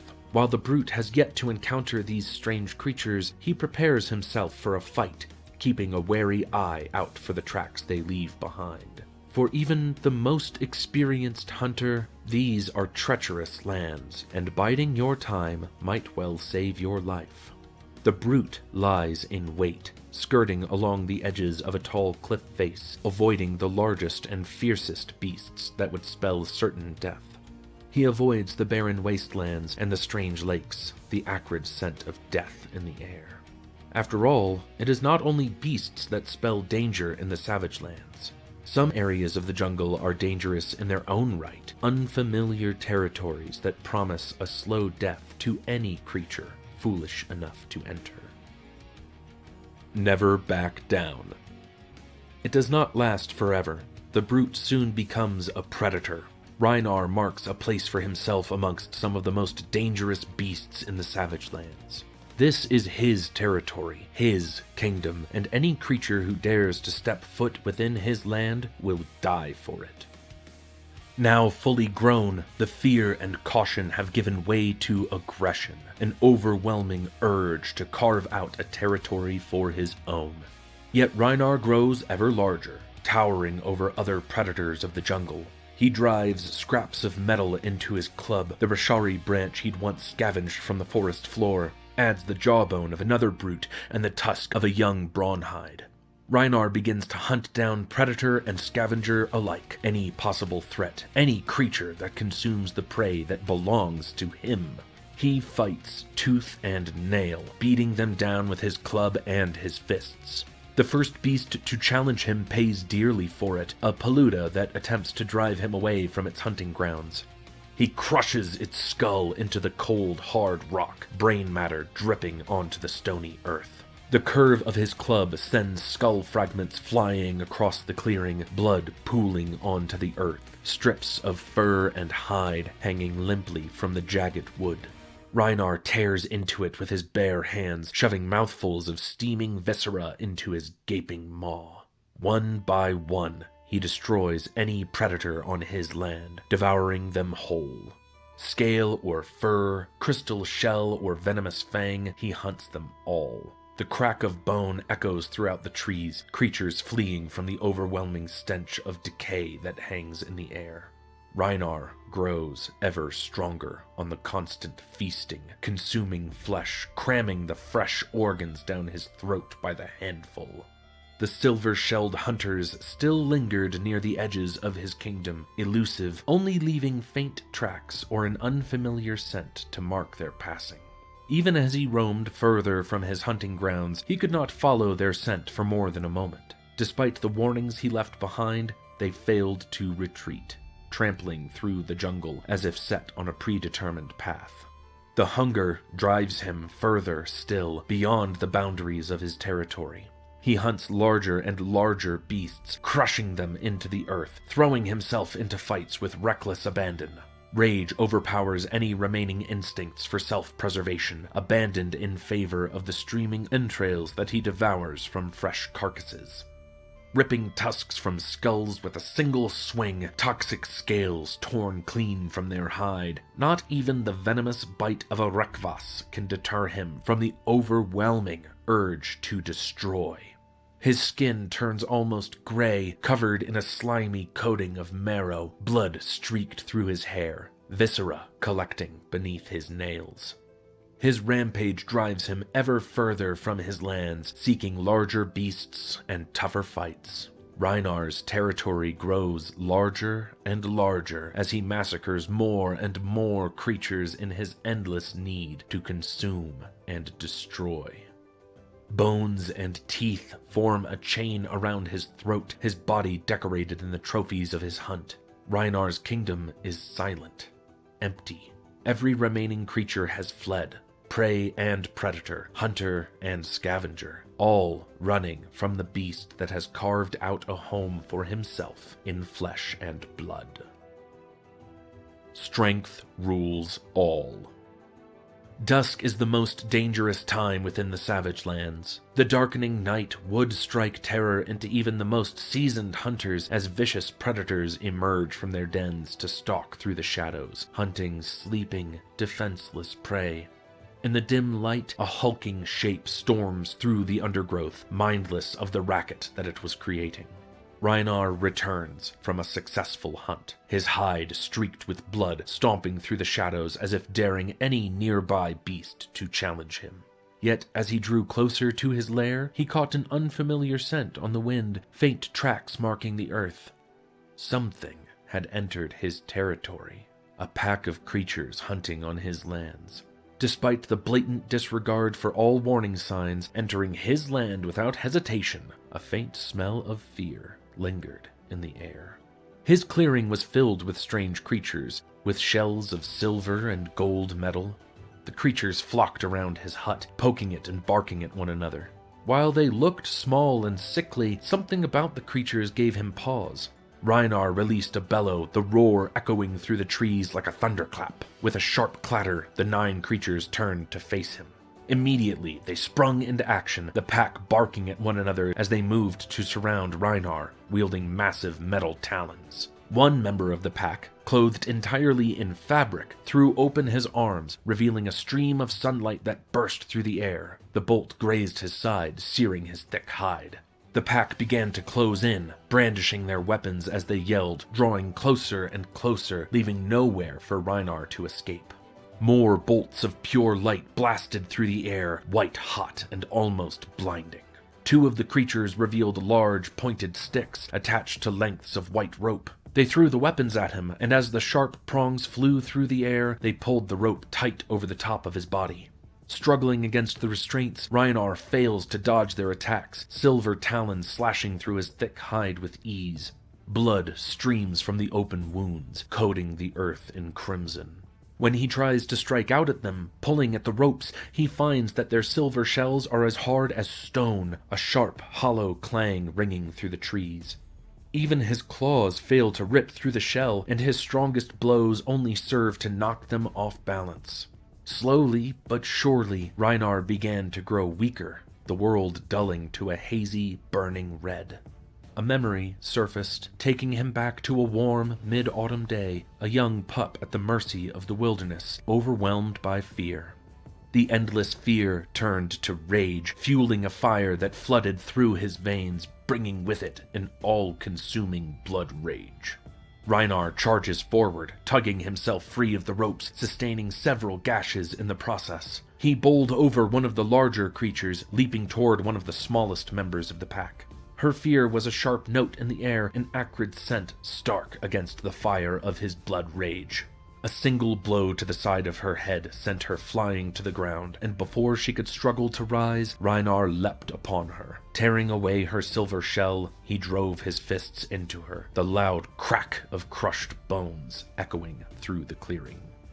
The rest of the pack faltered for a single heartbeat, and in that same moment, Reinar charged at another, crushing the creature's skull between his hands.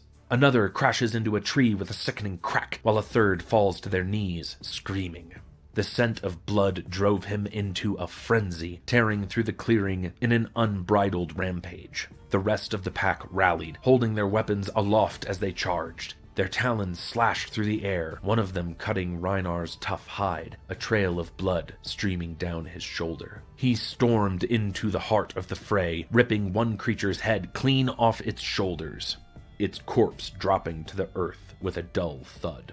One by one they began to fall, faltering, bones crushing easily beneath the might of his blows. Even as they tried to escape, Rhinar felled them one by one, crushing their bodies into the earth. Standing above the carnage, Rhinar bellows, a challenge to fall on empty ears, no surviving beast to hear his challenge. His bellow echoed through the trees, signaling the birth of an apex predator, an alpha unmatched by any other. Finally, all was still.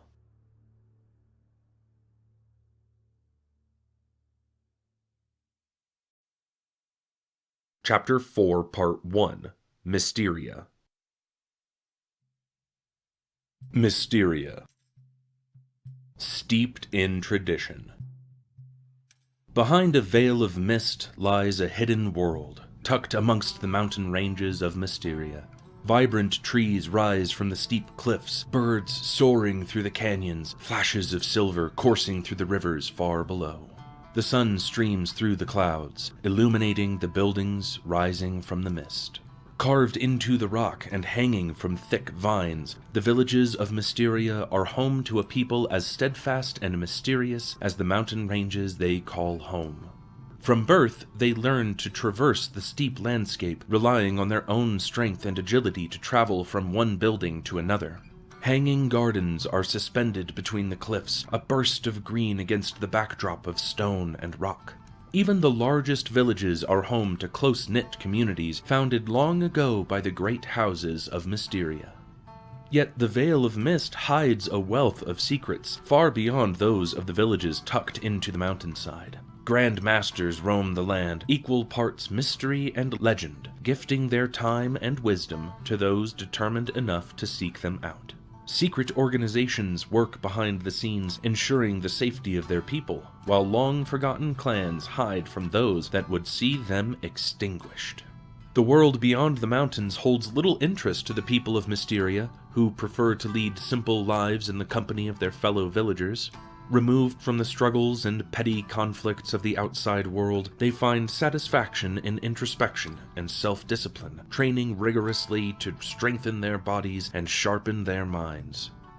Despite the difficulties of living in such a place, Mysterians would argue that the beauty and tranquility of their home more than makes up for any inconvenience.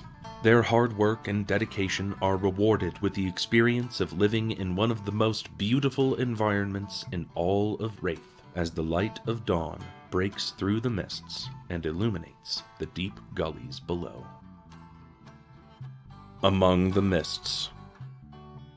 The steep landscape of Mysteria is equal parts treacherous and tranquil. The sun streams through the clouds, illuminating the mists in shades of white and gold, broken by the patches of greenery that have made their claim amongst the rock face. Yet those who are not born within Mysteria would struggle to survive in such an inhospitable environment, where one wrong step can send you plummeting down to the sharp rocks far below. The villages of Mysteria are built in some of the most inaccessible areas in Wraith, and those who live here must rely on their strength and agility to travel amongst the mountains. Racing along suspended ropes, scaling cliffs, and jumping across platforms are all second nature for the people of Mysteria, who have built their lives around the unique environment. A persistent layer of mist blankets villages across Mysteria, broken only by beams of sunlight streaming through the clouds. With the dawn, the village stirs as Mysterians rise to begin their daily tasks. Farmers begin to tend to the hanging gardens, caring for plots of rice and vegetables. Others journey down to the waters below, laying out their nets to catch fish for the morning markets. Inns open their doors to the morning air, tea houses begin to make their food for the day, and students make their way to the dojo for training. The people of Mysteria value hard work and dedication, traits necessary not only to survive, but to thrive in the unforgiving landscape that they call home. Beneath the Veil. Mysterians follow in the footsteps of their forefathers, working to preserve ancient traditions and teach each new generation in the way of their ancestors. Over thousands of years, Mysterians have developed a unique way of life, intrinsic to their environment, encompassing creative endeavors, practical arts, and martial styles. From elaborate ceremonies and festivals, to their education in the 7 arts, to the existence of groups such as the Grandmasters Guild and Awi's Scales, Mysteria is deeply rooted in ancient customs and rituals dating back to the beginning of human civilization. Rite of Passing. According to legend, the Rite of Passing is held on the one day of the year when the veil between worlds is thinnest, and the world of spirits is closest to the world of the living. The rite honors the dead by welcoming the spirits home and inviting them to take part in the celebrations. When night falls, all Mysterians don an ornate ceremonial mask that hides their face from view and makes the living indistinguishable from the dead. Lanterns are lit and raised into the sky, floating among the stars, illuminating the dancers below. The celebrations last through the night and do not end until dawn, when the spirits return to the realm of the dead. Mistcloak Gully. The ancestral home of the House of Sanjing, Mistcloak Gully is a sprawling collection of steep cliffs surrounding a natural lake. The waterfalls within the gully produce a thick blanket of mist, which obscures many of the buildings that lie deep within. Far below, a fast-moving stream travels through the gully, the sound of rushing water echoing up the stone walls. Between the cities. Hidden between the mountains are a wealth of villages and towns following ancient traditions. The treacherous landscape and thick blanket of mist hide these villages from outsiders, concealing the buildings from view. Individual houses hang between the cliffs, suspended from massive networks of rope that can support the weight of entire villages. Larger communal buildings are carved into the mountainside: taverns, inns, tea houses, dojos, spaces for markets and shops, as well as places to eat and spaces for sparring. The villages of Mysteria were founded by the great houses of Mysteria, who live in larger clusters of buildings, constructed on the highest levels of the village. The Hidden Villages.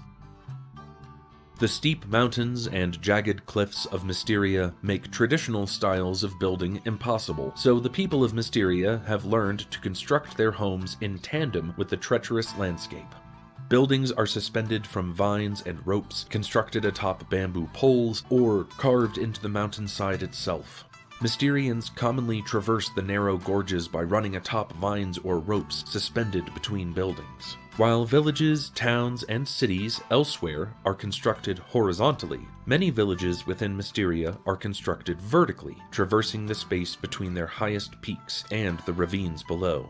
Some buildings are even constructed on top of the water itself, only partially anchored at the sides in order to rise and fall with the water levels. Homes and Inns. The size, scale, and style of a house depends entirely on the family who resides within, and their standing within the village. Members of the main house commonly have their homes grouped together, with a small courtyard to connect the buildings. Inns, however, are much larger than the average home and usually built for stability. Dojo and Training Grounds. A space for training is built near the heart of a village, as the building is used by all Mysterians for combat practice, and to maintain their strength and agility. A dojo, however, is a place for formal training, and built in a more isolated area in order to provide a quiet, tranquil training environment. Tea houses. A place for people to gather after a day's work to chat, socialize, and enjoy a cup of tea. Tea houses can be found built into the rock face, suspended from a cliff overhang, or, in villages near lakes, built atop the water. Guard posts. These are integral to the communication between villages, serving as an early warning system for attacks and other dangers. The 7 Arts.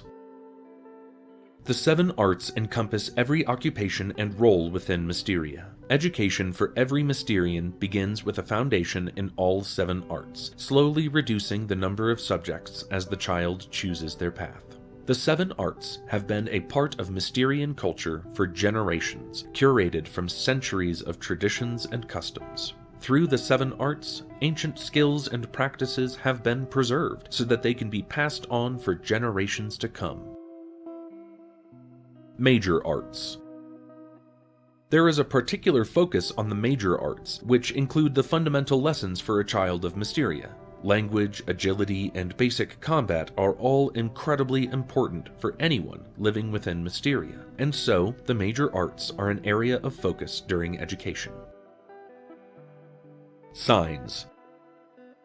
The first art, the art of the signs, is comprised of the study of language and culture. Those who study this art help to record history, compose poetry and songs, and guide the many ceremonies across Mysteria. Hand.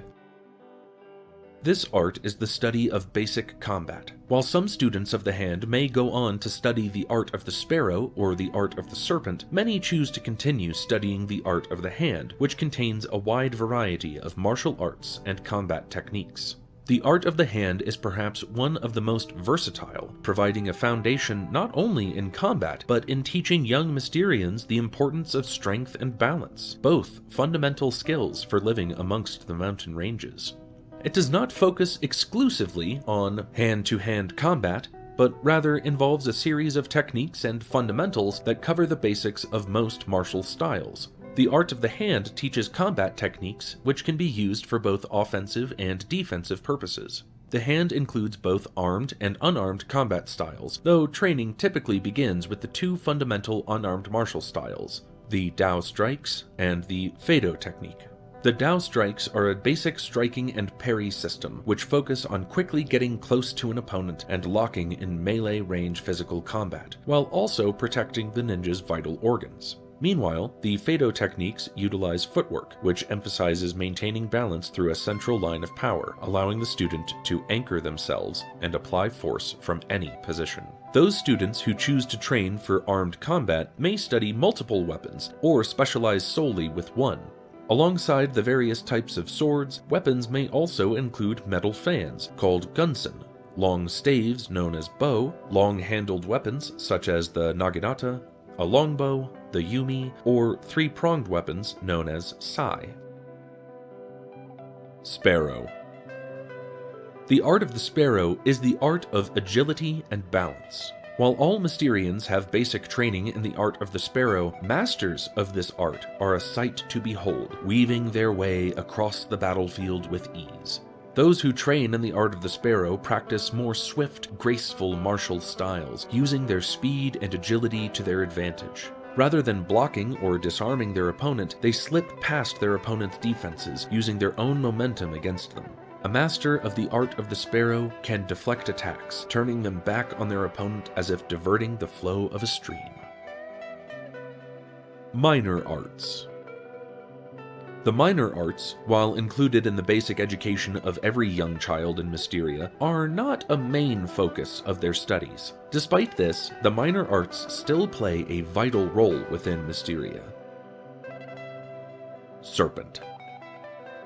The art of the serpent encompasses stealth and assassination techniques. Those who study the art of the serpent are all but invisible, taking down their opponents with deadly precision.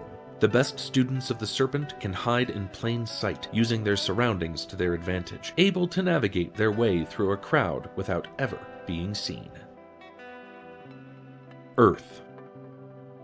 The second minor art, the art of the earth, covers herbalism, farming, and tending to nature. Those who study this art help not only with growing food for those across Mysteria, but provide aid to villages through herbalism and healing. Life within Mysteria would be almost impossible without their unique agriculture, carefully cultivated by students of the earth. Hanging gardens provide a space to grow rice, vegetables, herbs, and other essential plants, all necessary in order for a village to survive. Stone. The third art, the art of the stone, is comprised of masonry and building. Students of the stone work to construct and maintain buildings, and are responsible for Mysteria's unique way of building around the landscape. The stone also encompasses all forms of forging, smithing, stonework, and metalwork, from forming tableware, cutlery, and cookware to forging and engraving weapons. Finally, the art of the stone encompasses some forms of woodwork, such as creating larger pieces of furniture and maintaining the various ropes and bridges connecting the villages of Mysteria. Willow. The fourth art, the art of the willow, is the art of tailoring and weaving professions. Students of the willow are experts in creating the loose, billowing fabrics that Mysterians are known for, and also help to create many other aspects of dress, such as the elaborate masks worn for some ceremonies and festivals. Secret arts.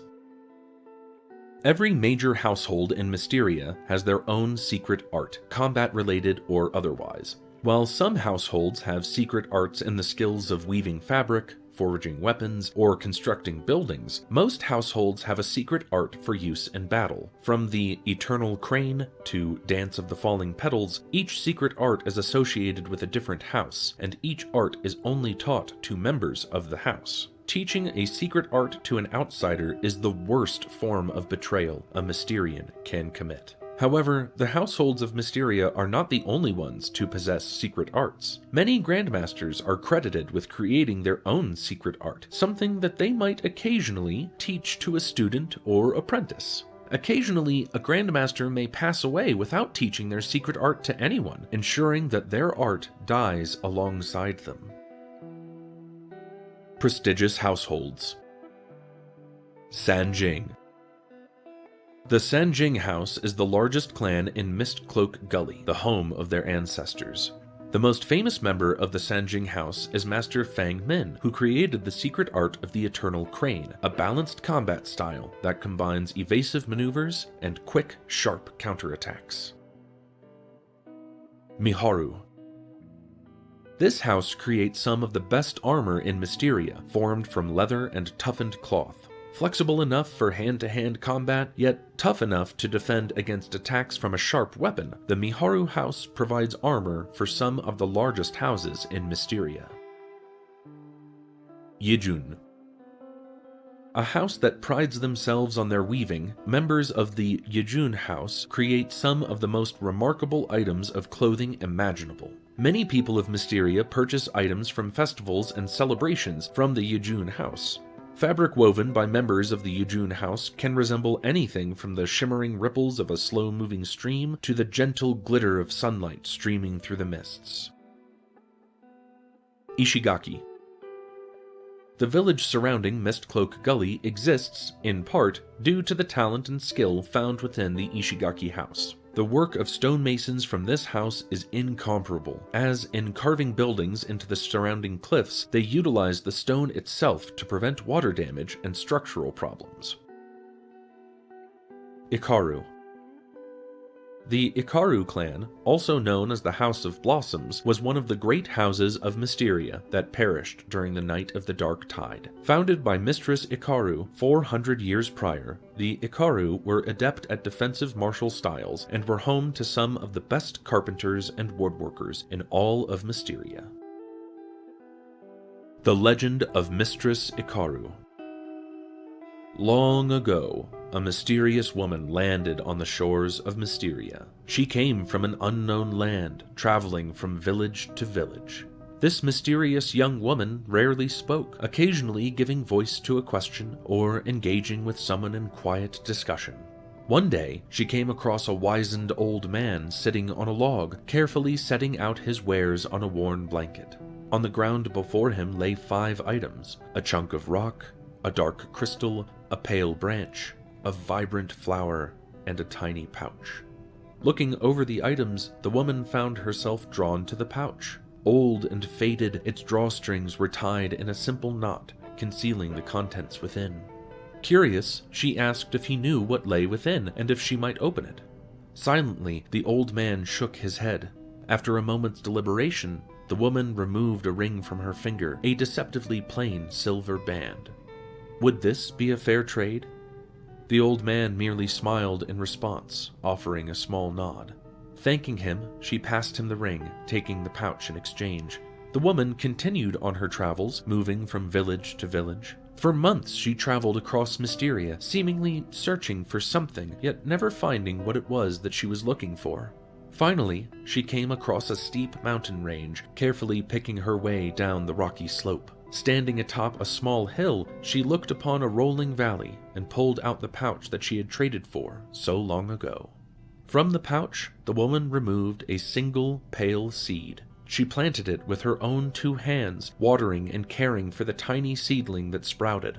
The seedling slowly grew into a beautiful cherry blossom tree, bright and beautiful in its stance, high above the village built below. Mistress Ikaru, once a mysterious stranger, took a name in honor of the tree that now watched over her home. The House of Blossoms flourished under her careful guidance, growing from a tiny village into a house worthy of its founder. Long after the mistress took her last breath, the Ikaru clan would continue to grow, thriving under the branches of the cherry blossom tree. The Keepers of the 7 Arts.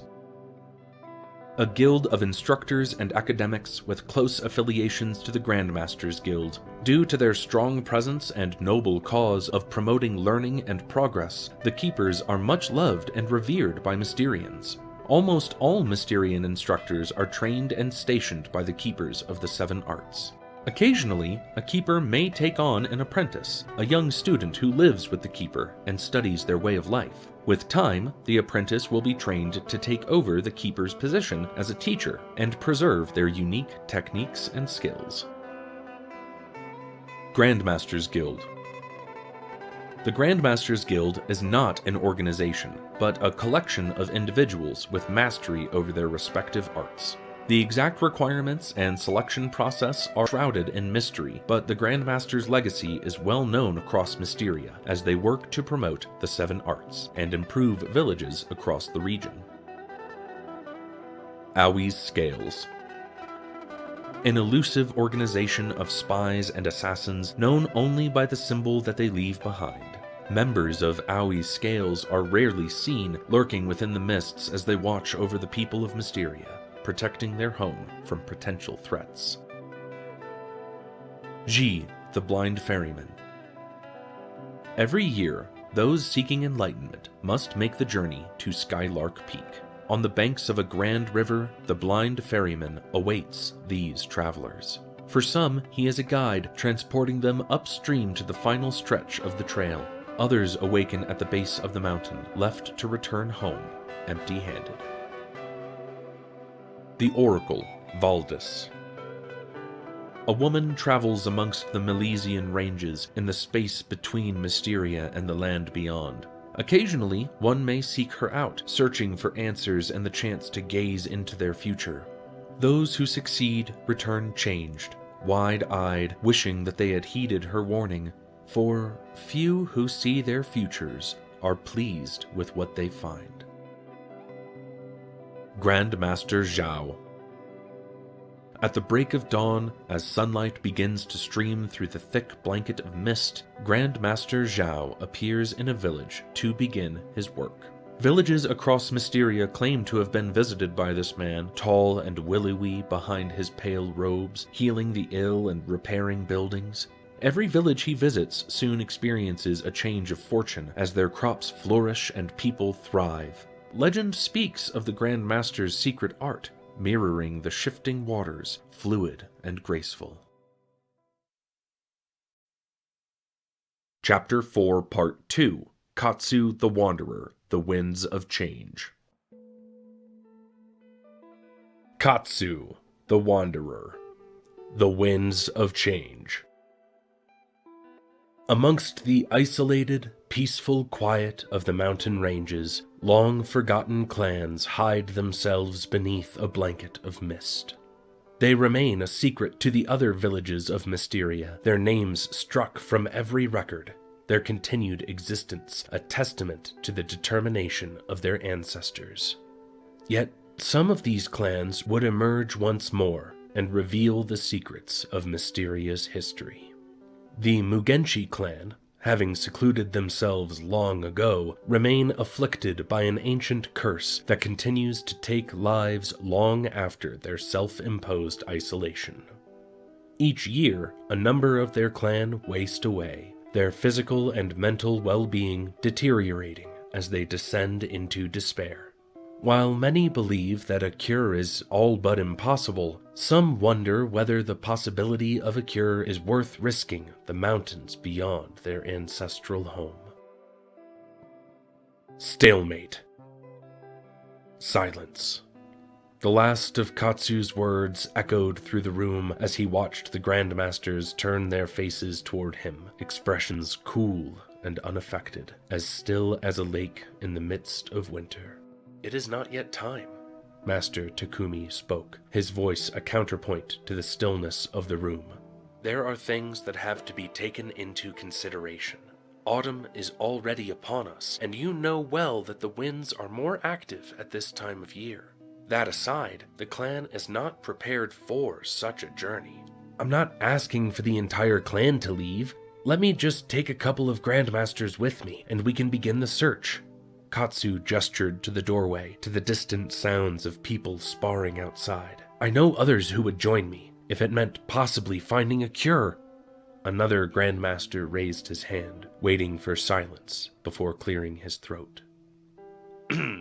"The clan has been dealing with the Seikon for generations.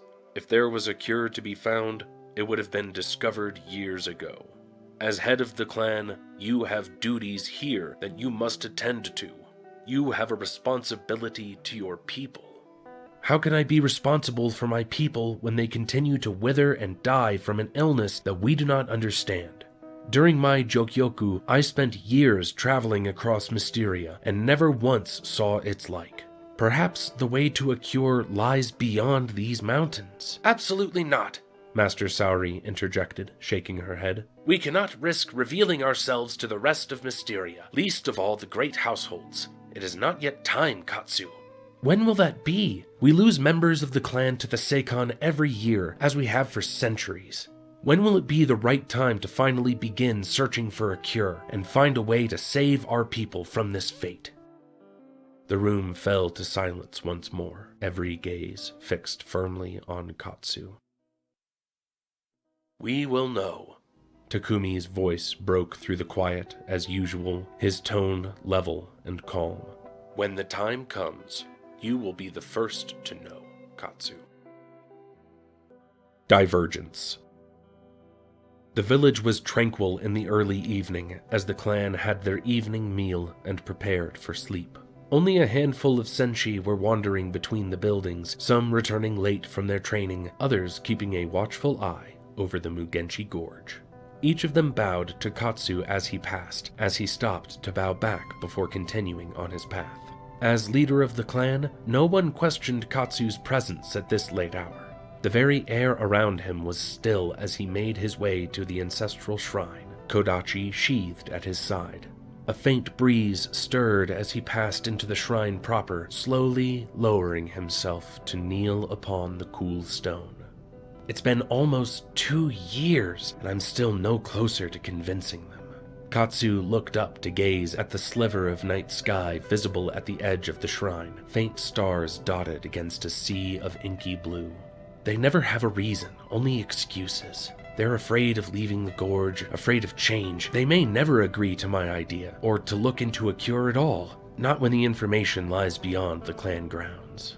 Slowly, he pulled a long bundle from behind one of the statues, peeling open the layers of fabric to reveal his supplies. For several weeks, he had been slowly gathering supplies to bring to the ancestral shrine, preparing for this exact moment. Despite their age and detached composure, the Grandmasters were sharp as a tack. If any of them caught wind of Katsu's movements, they likely would have found a way to bring his plans to a halt. Quietly muttering an apology, he rewrapped the bundle and slung it over one shoulder, darting atop the shrine to balance on the edge of the rock face above. In a fluid motion, he pulled himself through the gap and out into the fresh air above, climbing on to the edge of the cliff. Crossroads. The crescent moon was a thin sliver of silver in the night sky, its soft light muted by the dense storm clouds lurking on the horizon. In the cool night air, a figure slowly emerged from the mists, a straw hat casting his face into shadow. Howling winds coursed through the gorge behind him, echoing deep into the mountains and disturbing the peaceful quiet of the evening air.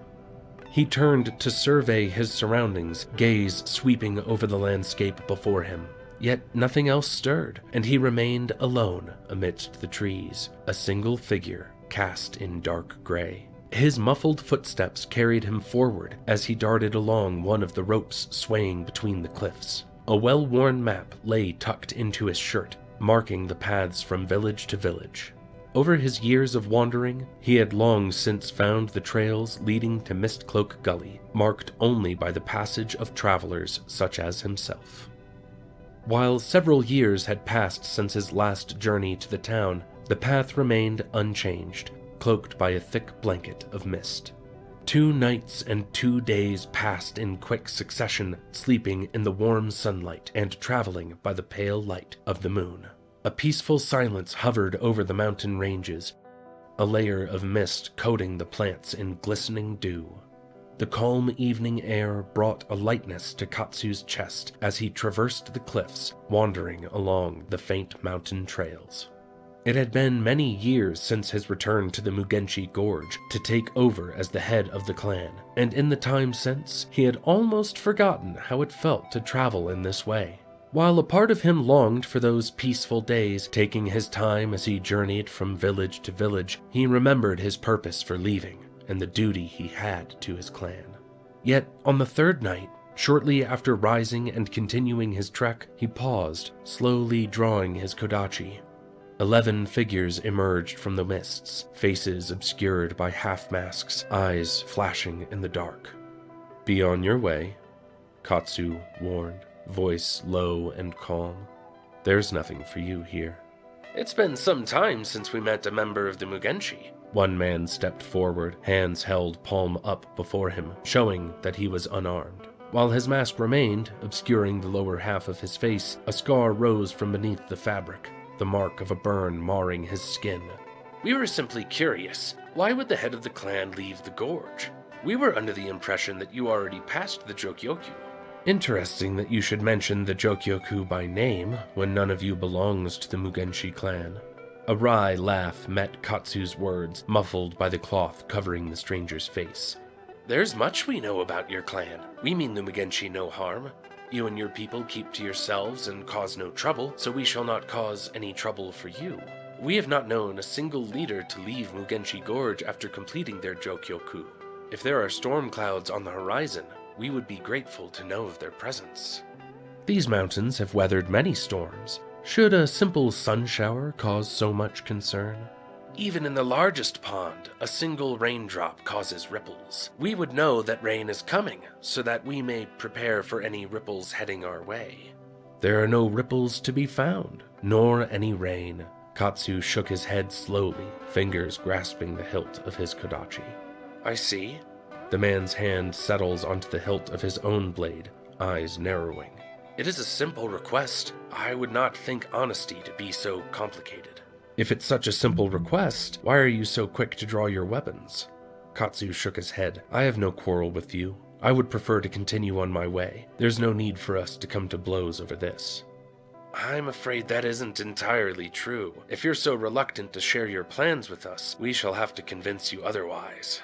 The masked figures moved as one, darting through the shadows to strike at Katsu, their blades a flash of silver in the pale moonlight. Twisting out of the way, he called upon the wind, the air swirling around him as he moved to attack. The wind rushed outward in a torrent, streaming past his foes as he dodged past their blows. With a quick flick of his wrist, he slashed open one of the figures, turning on his heel to cut down another in the moment before they struck. The wind curling around him helped to deflect some of the assassins, pushing them back several feet, yet others continued to get closer. The flow of battle shifted as Katsu went on the defensive, gathering the wind around him as he began to prepare for another blast. Out of the corner of his eye, he noted a streak of crimson as more men raced into the clearing. They immediately joined the fight, closing in on his opponents with pinpoint accuracy. As most of his assailants were drawn away to defend themselves, Katsu struck out at the remainder with a blast of wind, sending them tumbling to the earth. His kodachi sung as he struck, quick as lightning, storming through the clearing to descend upon them. The group quickly banded together, gathering around their leader. He turned to glare at the crimson-clothed ninjas surrounding them, neither of the two sides moving to close the gap. "You rebels need to learn to stay out of our affairs. You cause far more trouble than you're worth." With a quick, sharp whistle, the man motioned for the group to retreat, maintaining eye contact with Katsu all the while. Every member quickly disappeared into the dark night, some of them clutching at their injuries as they darted into the line of trees. Those who remained in the clearing all turned in unison to look at Katsu, identities obscured by pale masks covering the top half of their faces. One of the men removed his mask to nod at Katsu, his cheek marred by a small, curling scar. He gestured over his shoulder to where the other men had disappeared, raising an eyebrow. "Interesting that the scales should single you out. It appears we have a common enemy." The rest of the group slowly gathered just behind their apparent leader, crimson robes draped over their armor. "What would make you think that I'm their enemy?" "They don't stop to talk to just anyone.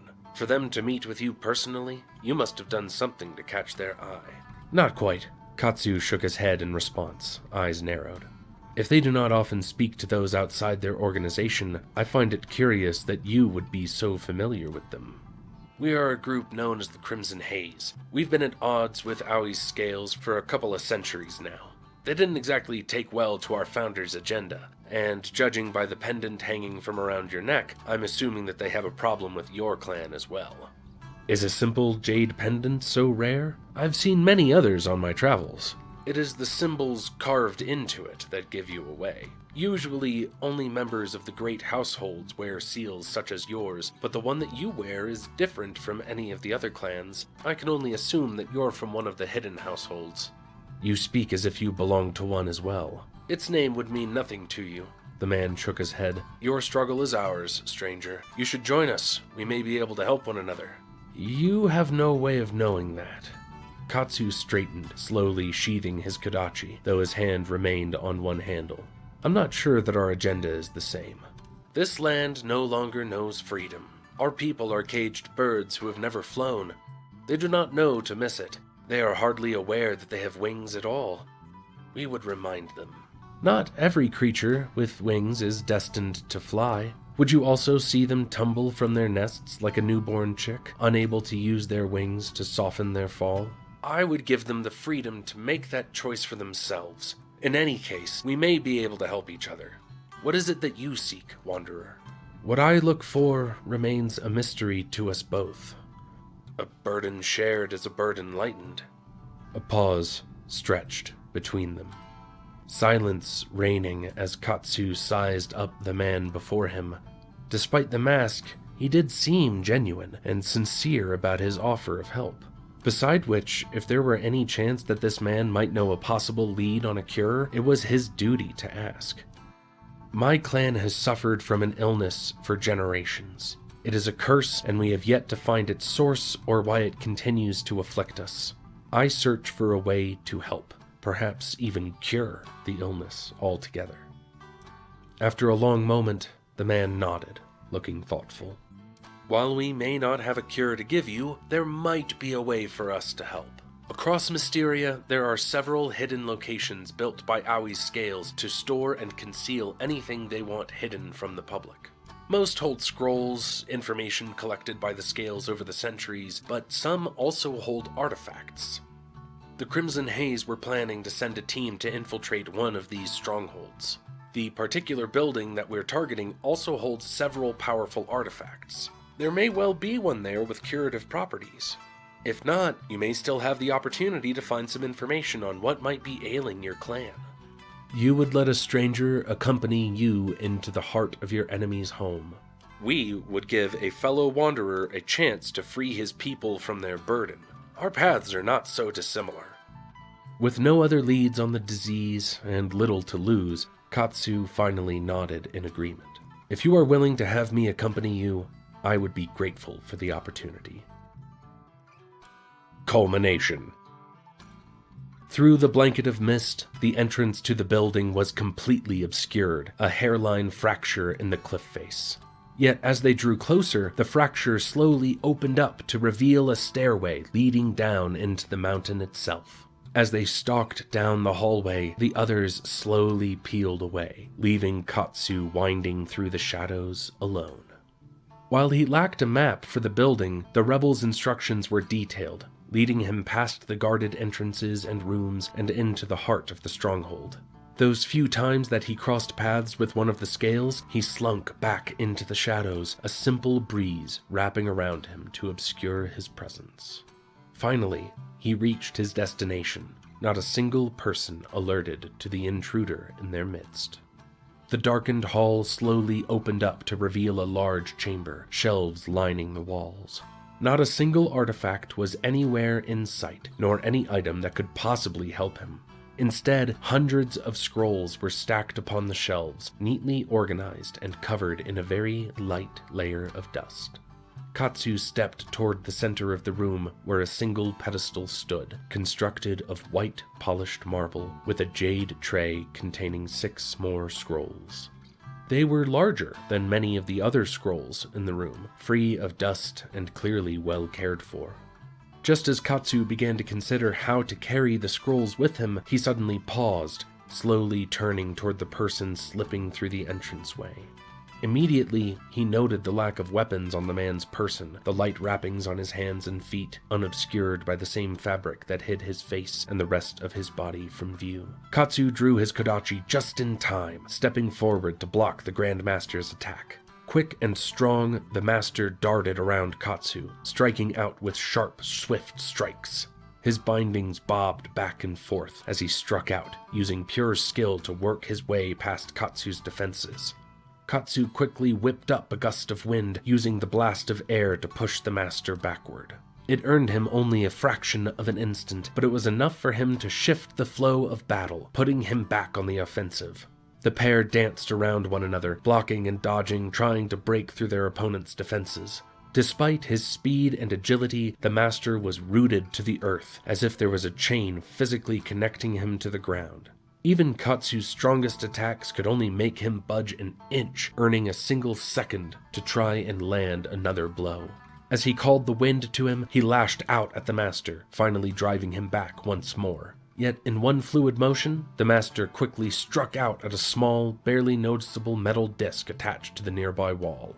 The quiet chime that sounded in response slowly grew, reverberating until it had reached the intensity and pitch of a large brass gong. The sound echoed through the chamber, and Katsu heard more of these begin to ring in the distance, a warning to any member of Aoi's scales in the building. More men ran into the room, drawing their weapons as the Master descended on Katsu once more. Within moments, he was defending himself on all sides. Calling the winds toward him, he felt the air whip into a gale, circling him with the force of a growing storm. The energy coursed through his kodachi, answering his beck and call. Growing stronger with each passing second, the wind coursed through the room, circling the chamber. The roar of the wind blocked out all other sounds as it reached the pitch of a full tempest, dragging each and every man in the room into its wake, Katsu standing steadfast in the eye of the growing storm. The gust struck the Master with a sharp crack, sending him flying into the stone wall. In an instant, the fight was over as every member of the scales was flung into the stone, knocking them unconscious. Yet, as Katsu began to sheathe his kodachi, more ninjas came down the hallway, heading straight towards him, swords drawn and ready to attack. With a quiet sigh, he began preparing for another fight, drawing the winds about him, but suddenly stopped to glance at the entranceway. Members of the Crimson Haze slowly began to make their way into the room, many more than the 6 that he had initially arrived with. The red fabric they wore did little to disguise the crimson stains marking their clothes, blood spatter coating their chests and arms. The ninjas belonging to Aoi's scales, taking note of the numbers before them, almost moved as if to retreat. Yet before they could, the Crimson Haze were upon them, cutting them down without hesitation. Many of the rebels present began slitting the throats of those lying on the ground, not bothering to wipe the blood from their blades. Slowly, their leader stepped forward once more, gesturing to the pile of scrolls still sitting neatly in their jade tray upon the pedestal. "I see you found what we were looking for." "What happened to your small task force?" Katsu intoned, his voice low. "It doesn't matter." The man lifted his hand, curling his index finger. "We're here to take those scrolls. Anything else is yours. Not until you tell me what information it is that you're looking for. That gave the man halt. Katsu watched as his hand dropped back to his side. None of your concern? What was it that you said to the scales? He paused for a moment before nodding to himself. My plans are no business of yours. They become my business when you trick me into doing your dirty work. Katsu nodded to the people lying around him, fingers tightening around his kodachi.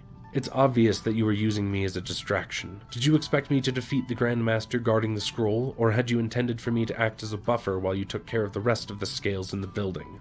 The rebel leader sighed heavily, pointing to the pedestal. Just let us take them, Wanderer. There's no need for conflict over such a simple task. You don't even need to lift a finger. No. I may not know what your plans are, but I wager that they're not as altruistic as you choose to believe. Very well, then. The man shrugged. It's clear that you are well on your way to ascending to Grand Master, but facing these odds, even the most talented ninja cannot fight alone and expect to walk away. I would prefer that we end this without conflict, but you've clearly made up your mind. You will tire sooner or later. Yet before any of them could take a single step, Katsu held out a hand, halting the group. He turned his head slightly, looking over his shoulder at the air behind him. I have felt the wind stirring for some time now. If you are so determined to keep an eye on me, you might as well join us. After a moment's pause, a breeze rolled through the room, revealing 4 Grandmasters standing behind him. Each slowly drew their weapons, scrolls fluttering as a wind began to stir, rousing at the promise of a fight. As one, the crimson haze slowly began to retreat from the room, leaving the leader standing at the forefront. We will remember this. With that, he left as well, disappearing into the shadowed hall. Katsu turned to face the Grandmasters, bowing his head. I appreciate the support, though I'm not sure why you followed me. I thought none of you were ready to leave Mugenshi Gorge just yet. It was not the right time. Before Katsu could respond, Takumi held out a hand, pausing. When you decided to leave, it became the right time. You have shown that our clan is a secret no longer. So you were following me from the beginning? You are Mugenshi. We would not let you face this alone. Takumi gestured to the scrolls. Katsu turned to inspect the contents of the jade tray, slowly unfurling the topmost scroll. A list of unfamiliar names stretched down the length of the parchment, each with some description of their last known location and current status. Some were held within Mysteria, while others were scattered across Wraith. While the names of some seemed to hint at their abilities or properties, none were properly described, only their titles carefully noted down. Katsu turned to recite some of the names to the Grandmasters, watching as their expressions visibly changed. Do you recognize any of these?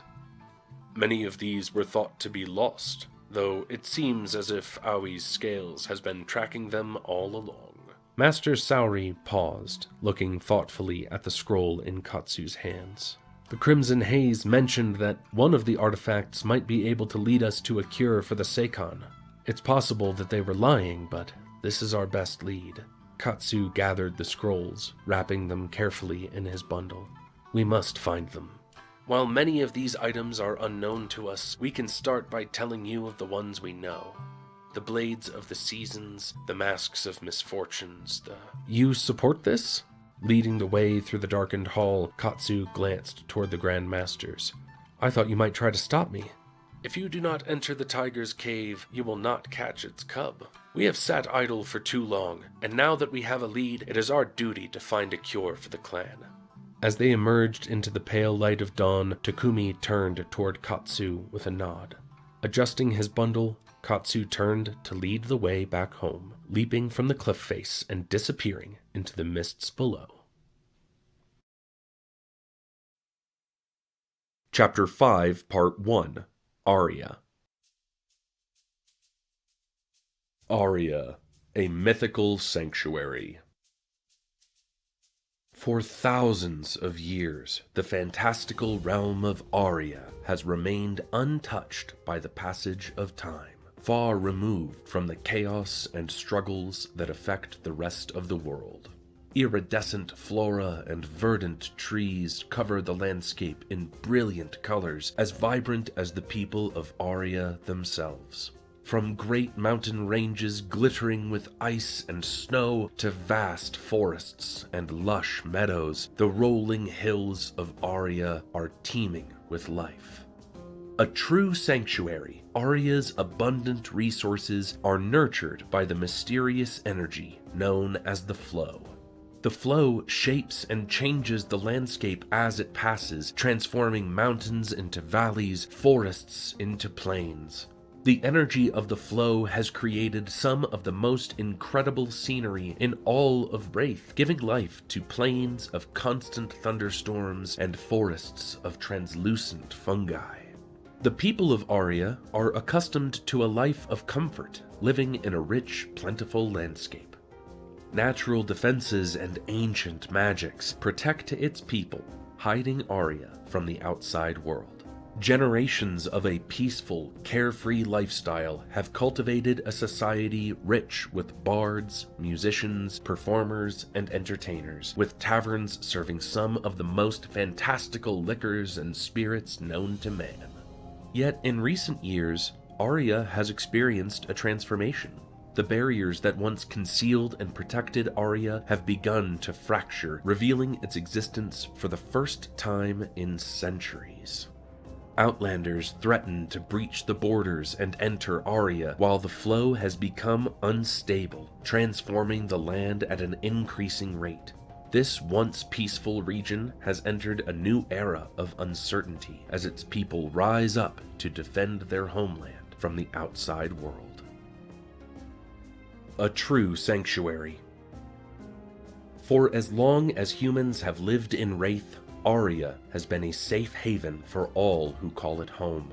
Its abundant resources provide all that its people could ever need, creating an environment of peace and contentment, free of wars or conflicts. The flow.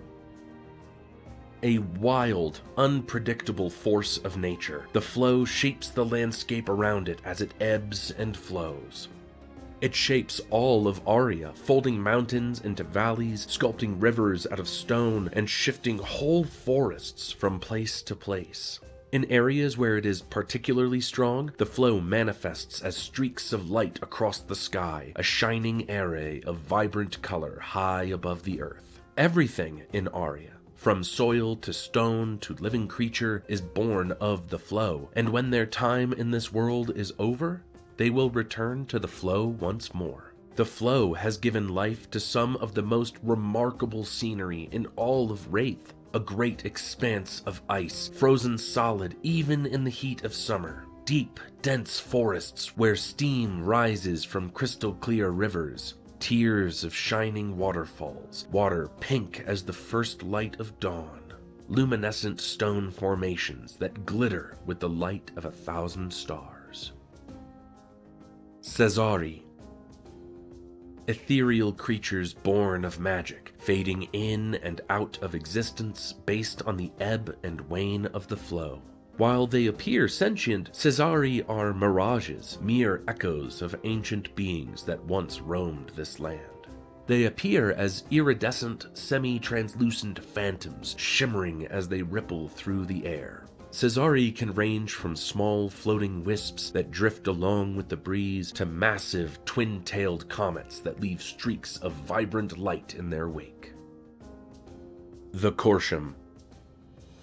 A massive tree at the heart of Aria, sheltering the village built amongst its branches. The flow is incredibly strong here, breathing life into everything that grows nearby. With sunlight streaming through its leaves, illuminating the many buildings clustered around its base, the Corsham is a welcome sight for newcomers as they chance upon this magical realm. Eisen's Peak.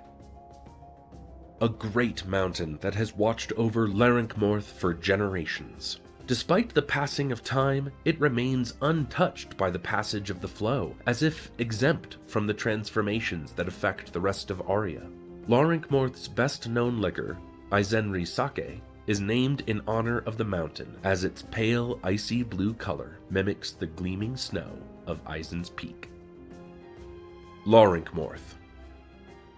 A small town tucked into the mountainside, Morth is surrounded by perpetual snow, peaceful and tranquil above a sea of white. Its taverns are a source of warmth, a place to shelter from the cool mountain air. People of Aria.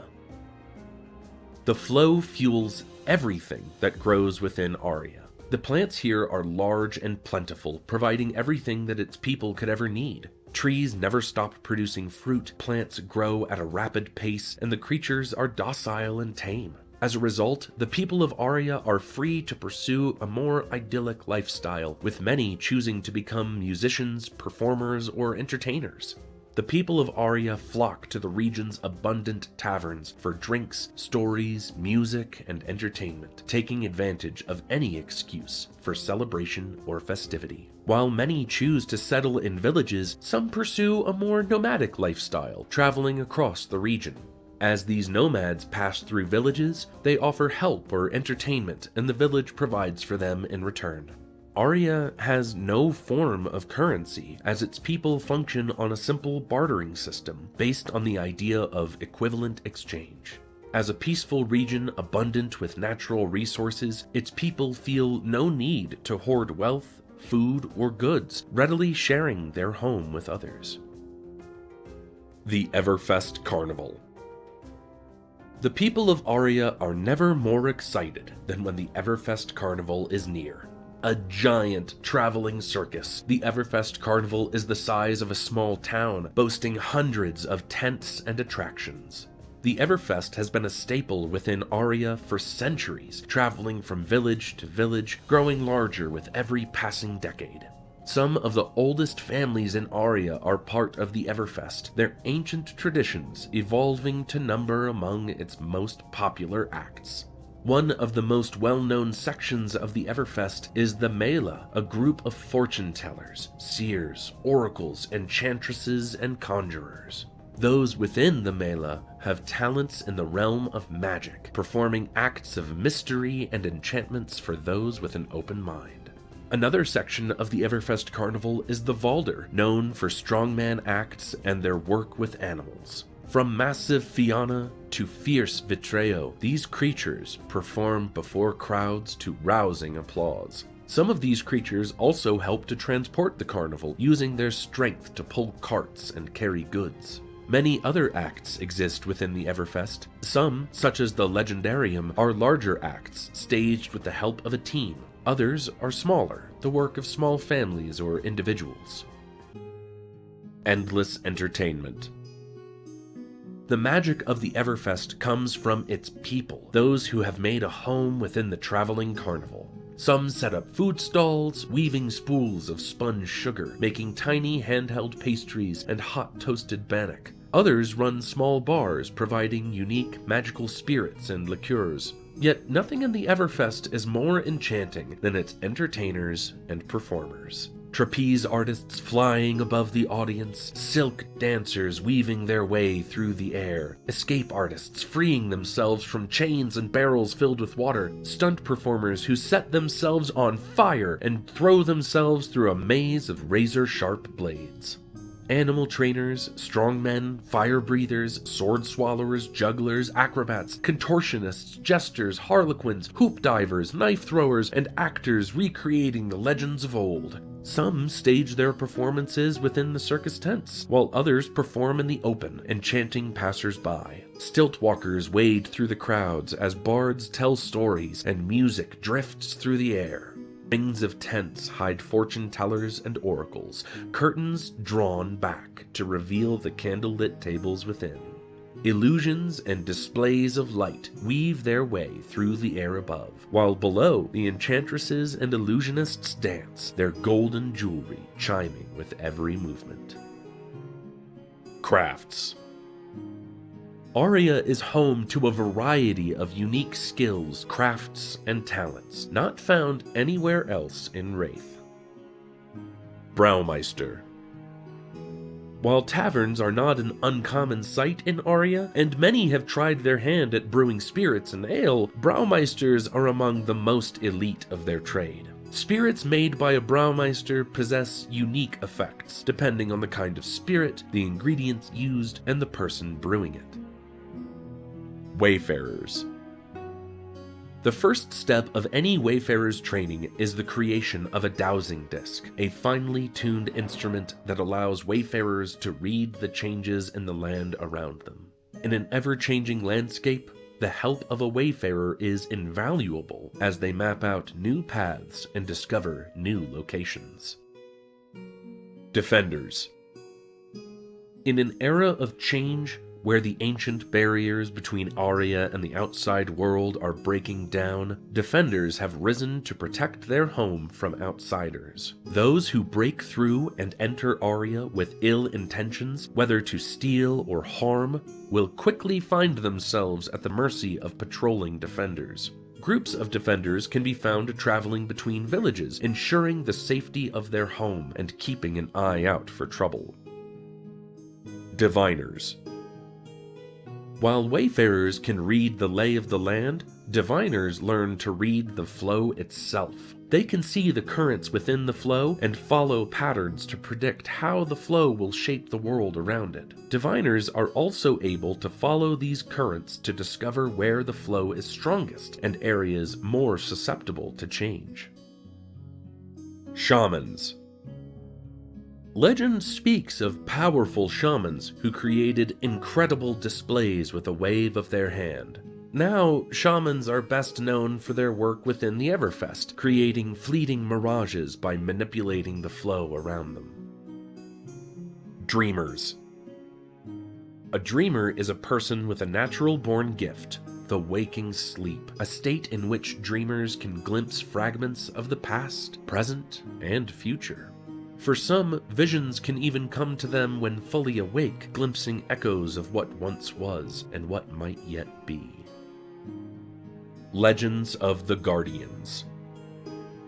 Long ago, when Aria was surrounded by war and strife, the people of Aria were protected by the Guardians. The Guardians were blessed with a connection to an elemental, gifting them with extraordinary abilities. Through years of training, they learned to hone their abilities and transform into incredible warriors, blessed with supernatural strength and elemental skills. The flow shaped them, molding them into their perfect protector, tasked with guarding their people and their home. However, as Aria entered an era of peace and the elementals began to fade away, the Guardians soon lost their ancient traditions. Now, as the barrier between Aria and the rest of the world begins to fade, the Guardians are re-emerging, tasked with defending Aria once more. Legend of the Exalted One. Long ago, the world of Wraith was cast in darkness, and its people cried out in fear. No plant could grow, no creature could see, and all was silent and still. And so, the Exalted One, great creator of life, gave light to the world, plucking 2 stars from distant skies. One star became the sun and was placed within a chariot of radiant gold. The other became the moon and was placed within a chariot of shining silver. However, all was not yet complete. The Exalted One gave life to 2 new beings, a pair of divine beings known as Badr and Azra. Bright, lively Badr was given the golden chariot and 2 swift steeds of vibrant flame. Quiet, thoughtful Azra was given the silver chariot and 2 gentle steeds of pale frost. At once the twins took to the sky. The light of golden Badr brought day to the children of Wraith, a time of life and of creation.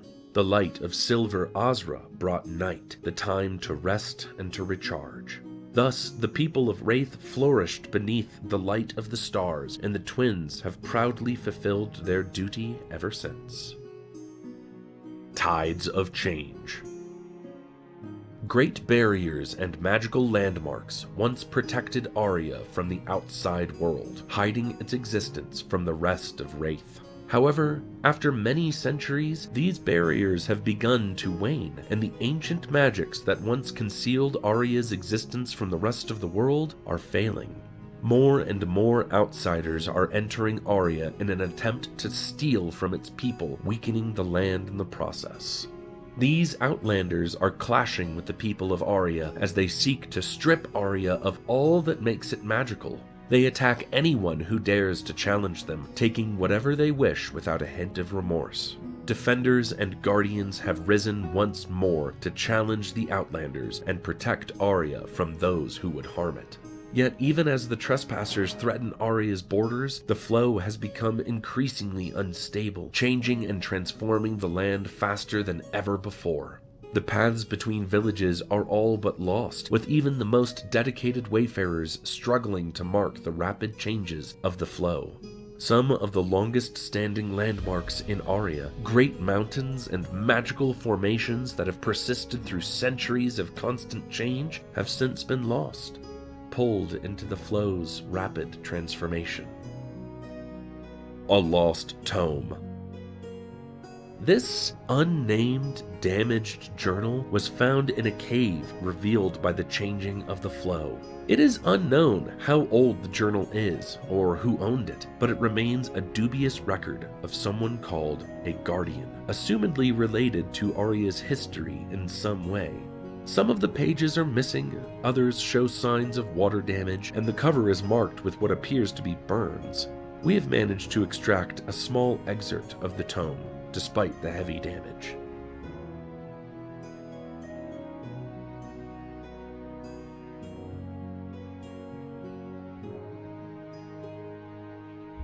Creatures. The creatures of Aria are incredibly diverse, fantastical, and magnificent beings unlike anything found elsewhere on Wraith. Years of living in a plentiful environment have made them docile and friendly toward most other creatures. Vitreo. A majestic creature with a thick mane, crowned with a series of large crystals that grow out of the top of its skull. In addition to its dense coat, it grows large tusks on either side of its jaw. Kaio. These shy, reclusive mammals are notable for their luxurious fur. Their bodies are long and thin, with short legs and a narrow head. Their long white fur is incredibly soft, keeping them warm in winter and cool during the summer. They shed their coats each spring along with the uppermost layer of their hide, and will grow a new coat of fur within a few days. These discarded coats are often used in clothing across Aria. Nashari. A large beast with a crystalline hide, the Nashari has skin harder than most forms of metal. In spite of its tough appearance, this creature is known for its docile and friendly nature. Its round eyes and fuzzy tail make the creature incredibly popular with children, who often flock to Nashari in hopes of playing with the creature. Meep. These tiny, mischievous creatures are recognized by their long limbs and tails, and colorful feather crests. Meeps are usually found in the vicinity of the Everfest Carnival, traveling along with the carnival and stealing food and shiny objects from its patrons. Fianna. These majestic creatures are tall, with long flowing tails, tough skin, and massive antlers crowning the top of their head. Fianna are often used by the Everfest Carnival for their strength and placid nature, helping to move the carnival's many attractions from location to location. One cannot visit the Everfest Carnival without encountering the Meeps. Small, quick, and far too intelligent for their own good, they will quickly single out any patron who is not paying close attention to their belongings. A flash of blue out of the corner of your eye, and poof, they're making off with your grandmother's necklace. It's not always jewelry, of course. Food, potions, crystals, hats, scarves, anything small enough for them to grab. I've even seen one particularly ambitious Meep try to steal the dowsing disc right off a wayfarer's arm. Above all else, there's nothing in this world that Meeps love more than something shiny. Excerpt from the Chronicles of Aria by Saga Skalda, Bard of Edda. Crossing the Threshold. Occasionally, a wayward soul might find themselves transported to Aria, walking at the base of the great tree of Corsham. The Corsham acts as a gateway, welcoming newcomers into Aria with open arms. It is said that the flow may power the Corsham's ability to pull others through to Aria, attracting those who seek a better life, providing a place for them to start anew. Folktales of Aria. Wishing Wells. Hidden around Aria, wishing wells are almost impossible to find, at least intentionally. Most of the people who come across wishing wells find them by accident, drawn to the well by some unknown force. When drinking of the water within, a person can make a wish, though it may not always come true in the way you might expect. Askra. These rare trees are pale and delicate, their branches drooping downward, their wilting leaves dragging along the ground. However, each of these trees possesses a single fruit, bright red and filled with seeds. The people of Aria commonly believe that these fruits can be used to communicate with the dead. The Otherworld. Legend states that the oldest tree in any forest has a door beneath its roots, which can be used to access a different realm, one known by many different names. Anyone who enters may emerge years later, unable to remember what they saw on the other side. Tempest Plain. A large plain that is plagued by perpetual thunderstorms. The ground is stained black, burned to a crisp by the sheets of lightning striking the earth. Anything within the range of the Tempest Plain is immediately struck by a bolt of lightning, turning to dust in an instant. Fensalir. According to legend, those who drink of the eternal spring, known as Fensalir, will be healed of any injury or illness. The Bleak Expanse.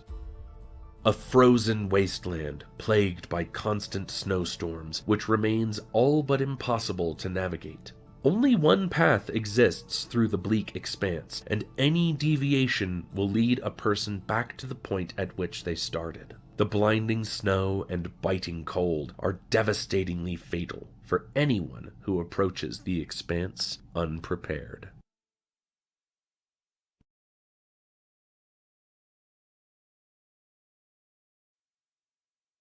Chapter 5, Part 2, Bravo Showstopper. Bravo, the star of the show. Once a land of fables, Aria was disconnected from the rest of Wraith, protected from the conflicts and troubles that plagued the rest of the world. Its people were well cared for by a plentiful land, nurtured by the energy of the flow. As the landscape changed, shaped by the passages of the flow, the transformations shaped the people of Aria as well. Its cheerful and carefree people have cultivated a culture rich in music, entertainment, and celebration. However, in recent times, the flow has become increasingly unstable, and a growing number of outsiders are entering Aria. The volatile energy of the flow is changing the landscape of Aria faster than ever before, bringing a sense of unease and confusion to its people. Amongst the uncertainty and disquiet, the traditions and festivals of Aria have become more important than ever, bringing a measure of peace to the hearts of the people. A rising star. Even amongst the many taverns and festivals of Aria, nothing could possibly compare to the excitement of the Everfest Carnival. A massive, moving circus, the Everfest travels throughout Aria, a sea of brightly colored big tops, boasting the biggest collection of performances in all of Wraith. Yet, of all its acts, none were so famous or beloved as Bravo's Legendarium. Bravo was raised amongst the strongmen and animal acts of the Valder, growing up alongside great, majestic Cesari and tiny meeps that darted from stall to stall. Many of his closest friends were members of the Mela, oracles, bards, skalds, enchanters, and fortune-tellers, all breezing about the Everfest in loose silks and layers of golden jewelry. One of the Mela elders, a woman with fine white hair and a single eye, always made time for the young boy. She often spent time sharing the tales of Aria with him, spinning both fantastical tales and old legends. Bravo listened to tales of powerful enchanters and mysterious shamans, of magical artifacts and hidden wonders. It sparked a hunger for stories untold, and even as an adult, Bravo continued to seek out more. One day, when he was 18 years old, Bravo decided to perform one of the old legends within the Everfest, bringing it to life upon the stage.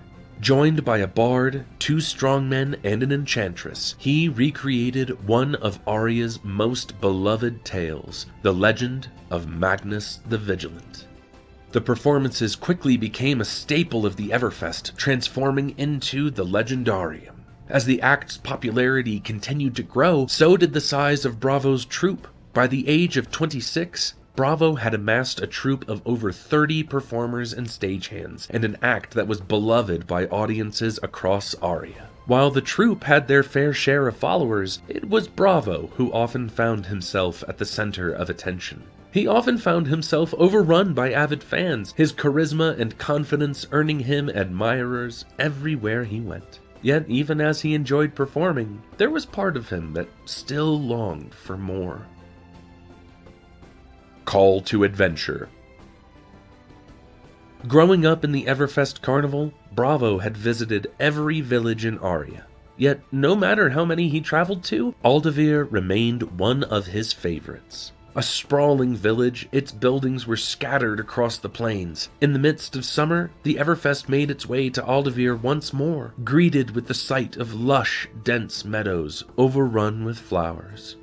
With the Legendarium on hiatus, many of the troupe members had scattered across Aria, taking their time to visit other villages and explore. After spending the previous day helping to set up the many tents and stalls of the Everfest, Bravo was looking forward to spending his morning in the company of a nice, tall glass of alder cider inside the local tavern. However, just as he was fastening the buttons on his favorite crimson coat, he heard someone clear their throat. In the open doorway of his tent, Gawain and Morgan stood, imposing in the light of the morning sun. Bravo had met the duo many moons ago when they first arrived within the Everfest. Seeing their broad shoulders and muscles, their old-world appearance, and their stalwart natures, Bravo had approached and asked the pair to join his troupe. Reserved and taciturn, they were excellent at supportive roles, and quickly became staple members of the Legendarium. With the act currently on break, it was hardly surprising to see the pair with packs and traveling gear. However, when Bravo asked about their plans, they stared at him blankly. "The Wayfarers have summoned us." Morgan was the slightly more talkative of the pair, his deep timbre echoing in the small space. "We leave for the Fractal Scar." Bravo looked from their grim expressions to the packs upon their shoulders, to the weapons clasped at their sides. While Gawain and Morgan originally arrived at the Everfest with a pair of finely crafted great axes, Bravo rarely saw the weapons. To see the great axes once more, in the same moment that Gawain and Morgan were departing for the Fractal Scar at the request of a Wayfarer. It reminded Bravo of the tales that they performed, of noble defenders leaving on a quest, an adventure that would take them across Aria in a pursuit of protecting the innocent. Gawain and Morgan leaving on some grand journey, clad in armor and furs, wielding their great axes with pride. Traveling for months, perhaps years, a journey taking them from village to village in search of their target, helping townsfolk and rescuing fair maidens from harm. At last, when they arrive at their destination, a great evil would appear before them, one that they are destined to defeat. Gawain and Morgan stood toe-to-toe with an ancient creature, something long forgotten by the people of Aria. Covered in scales, it raised its head with a bellowing roar and launched itself toward them. They fought valiantly, taking blow after blow as they worked together to defeat the beast. At last, Morgan got close enough to the creature to find an opening in its defenses. With a single swing of his great axe, he beheaded the great beast, silencing it once and for all. They returned to the townsfolk with the creature's head, arriving to the sound of cheering. The townsfolk hold a festival in their honor, a token of thanks for their valiant heroes. Bravo clapped once, decisively, nodding his head. "I am coming with you." Gawain and Morgan looked to one another, the taller of the pair silently raising an eyebrow. After a long moment, they turned back to him. To anyone else, Gawain's expression would have looked exactly the same, but Bravo had known him long enough to glimpse a hint of resignation in his fixed stare. Morgan shrugged. "We leave at noon." It didn't take long for Bravo to gather his things, his pack still mostly untouched from arriving in Aldavir the previous day. The last thing he gathered was his beloved mallet, a nothos, forged from polished wood and finely hammered silver steel. He stopped to visit his companions amongst the Mela and those of his troop who had stayed within Aldavir. Once he had said his goodbyes, he left to meet Gawain and Morgan just beyond the outermost circle of tents. The Hero's Journey. The trio began their journey across Aria, making their way towards the massive crystalline cliffs of the Fractal Scar.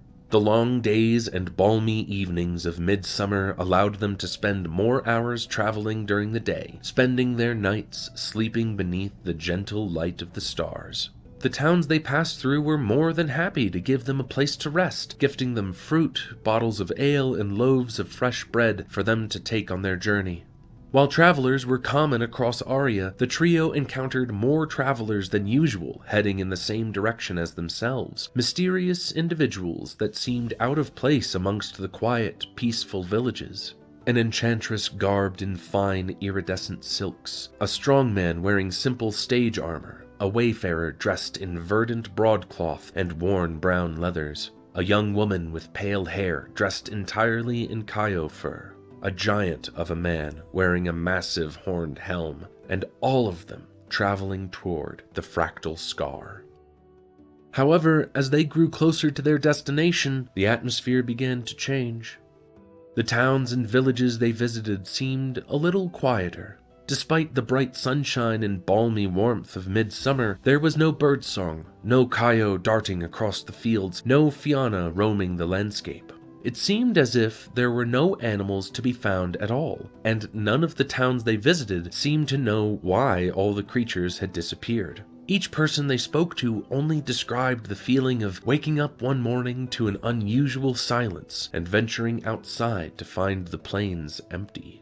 The three men began to feel an increasing sense of urgency. Every wayfarer they passed on their journey seemed to fly across the earth, racing past with their dowsing discs aglow. Some traveled on foot, traversing the rolling fields with surprising speed. Others rode on the backs of Fianna and Vitreo, their long braids streaming behind them as they sped past, in the opposite direction, to the Fractal Scar.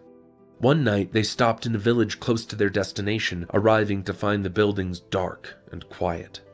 The townsfolk were nowhere to be found, their belongings left behind, plates still on tables, mugs of cider and mulled wine strewn about, half empty. While Gawain and Morgan scouted out the rest of the village, Bravo searched the local tavern, looking for some sign of the people that had abandoned their homes. All of the casks were intact, chairs left sitting at their tables, the beds upstairs half made. Some of the rooms still had packs in them, though none revealed any clues about their missing owners. As Bravo began to make his way downstairs, he heard a quiet chitter. Anyone who visited the Everfest Carnival knew to keep an eye out for the mischievous meeps. Growing up within the Everfest, Bravo had developed a keen awareness for the distinct sound of a meep making its move, the only warning one might get before the creatures made off with one's purse. Sure enough, Bravo turned to find a meep sitting on the balustrade, its beady little eyes fixed pointedly on one of Bravo's golden earrings. It was incredibly rare to find a meep outside of the Everfest Carnival, the perfect environment for the tiny thieves. Yet here one was, and in a deserted village no less. Several minutes later, Bravo descended to find Gawain and Morgan waiting for him, leaning against the tavern's counter. As they turned toward him, he watched their gaze flick to his missing earring and then to the meep sitting happily on his shoulder, a single gold ring strung onto its tail. In response to their confused looks, the meep chittered happily, waving its prize in the air. Transformation. According to Morgan, the Wayfarers had set up camp near the Fractal Scar, rallying those who came to offer their aid. Marbles, drawn to the flash of sunlight reflected by dowsing discs, led them from wayfarer to wayfarer, all making their way to the Fractal Scar. They were soon pointed in the right direction, and without Marble's help, it may have taken them weeks to find their way through the icy plains. However, when they finally arrived at the village, the scene before them sent a chill down their spines. Unlike the gentle, rolling meadows of Aldavir, the village that lay before them was an ashen husk of its former self. Houses lay abandoned, open doors swinging in the wind, blood smeared against the charred wood. The wayfarers had claimed a small section of land at the edge of the village, making use of the blacksmith's forge as a meeting place. Bravo approached one of them, a slender young man in the process of restringing his bow. Like many of the other wayfarers, he sat with his shoulders slumped, dark circles hanging beneath his eyes, skin sallow, eyelids drooping as he struggled to stay focused on the bow in his hands. Clearing his throat, Bravo politely greeted the young man, receiving a small, tired smile in response. Both stared silently for a moment, speech faltering, before Bravo finally gestured to the village around them. "What happened?" With a sigh, the young man began to share a report from one of the older wayfarers. Many years ago, a group of wayfarers had come across a massive sinkhole to the south of Aria, where the earth had suddenly caved in. Assuming that it was the work of the flow, they filled in the sinkhole with the help of some local townsfolk and thought nothing more of it. Then, several months ago, in the early hours before dawn, a deep, rolling rumble woke several villages from their slumber. The ground quaked as people emerged from their homes, searching for the source of the sound, but found nothing. No changes had affected the land around their town, no shimmer in the air to show the influence of the flow. It seemed as if the earth itself had mysteriously woken from a deep slumber. Some of the townsfolk set out to check the surrounding area, only to stumble across the cause by accident. They witnessed the surface of the earth begin to crack apart, and before anyone could think to get to safety, a swarm of creatures burst out of the sinkhole, clawing their way through the pile of loose dirt. The swarm descended upon the town and any villages near the fractal scar in a mindless rampage, slaughtering anything that crossed their path. The wayfarer called them dregs, humanoid figures with bloated, rotting bodies. Their faces were a mass of melted, discolored skin dripping the length of their bony, twisted limbs. When they attacked, the air was heavy with the smell of burning flesh, bile and decay, steam rising from their open wounds. After giving Bravo, Gawain, and Morgan some advice on how to kill the creatures, he told them where to go next. A village heavily hit by the attacks, where their help was desperately needed. For months, they traveled along the edges of the fractal scar, hunting down dregs and helping others who had stepped up to the task. Some of the villages that they came across were still occupied, their townsfolk carefully guarded by defenders in makeshift armor. Other villages lay abandoned, left vacant by fleeing townspeople, destroyed by the swarm of dregs following in their wake. Marbles helped in his own way, darting onto Bravo's shoulder to chitter at drained defenders and anxious townsfolk. His tiny, expressive face often brought a smile to people's faces, bringing some amount of levity to the tension hanging in the air. Even as his heart grew weary, Bravo began to grow accustomed to this new way of life, learning to use Anothos for true battle. Hunting dregs alongside Gawain and Morgan, Bravo developed skills necessary to keep himself alive and eliminate the creatures that threatened his home. Final battle. The trio were making their way back to the Wayfarer's base, seeking another quest, when they received word of a large swarm of dregs advancing further into Aria. A call went out to anyone within range, asking them to gather at a nearby valley. The trio immediately changed course and made their way to the meeting point, arriving to find a small crowd preparing themselves for battle.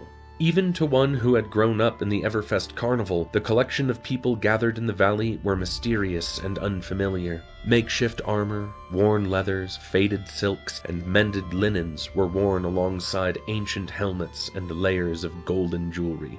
Some looked as if they had stepped straight out of an act in the Everfest, others as if they'd just emerged from the tavern for the first time in months. Yet all of them were prepared to fight, weapons at the ready, from bows to great axes, hammers to daggers, enchantments to potions and poisons. The defender at the head of the valley, a towering man dressed in a patchwork collection of various pieces of armor, called everyone to arms. Those gathered leapt into action, following him toward the village to face the swarm.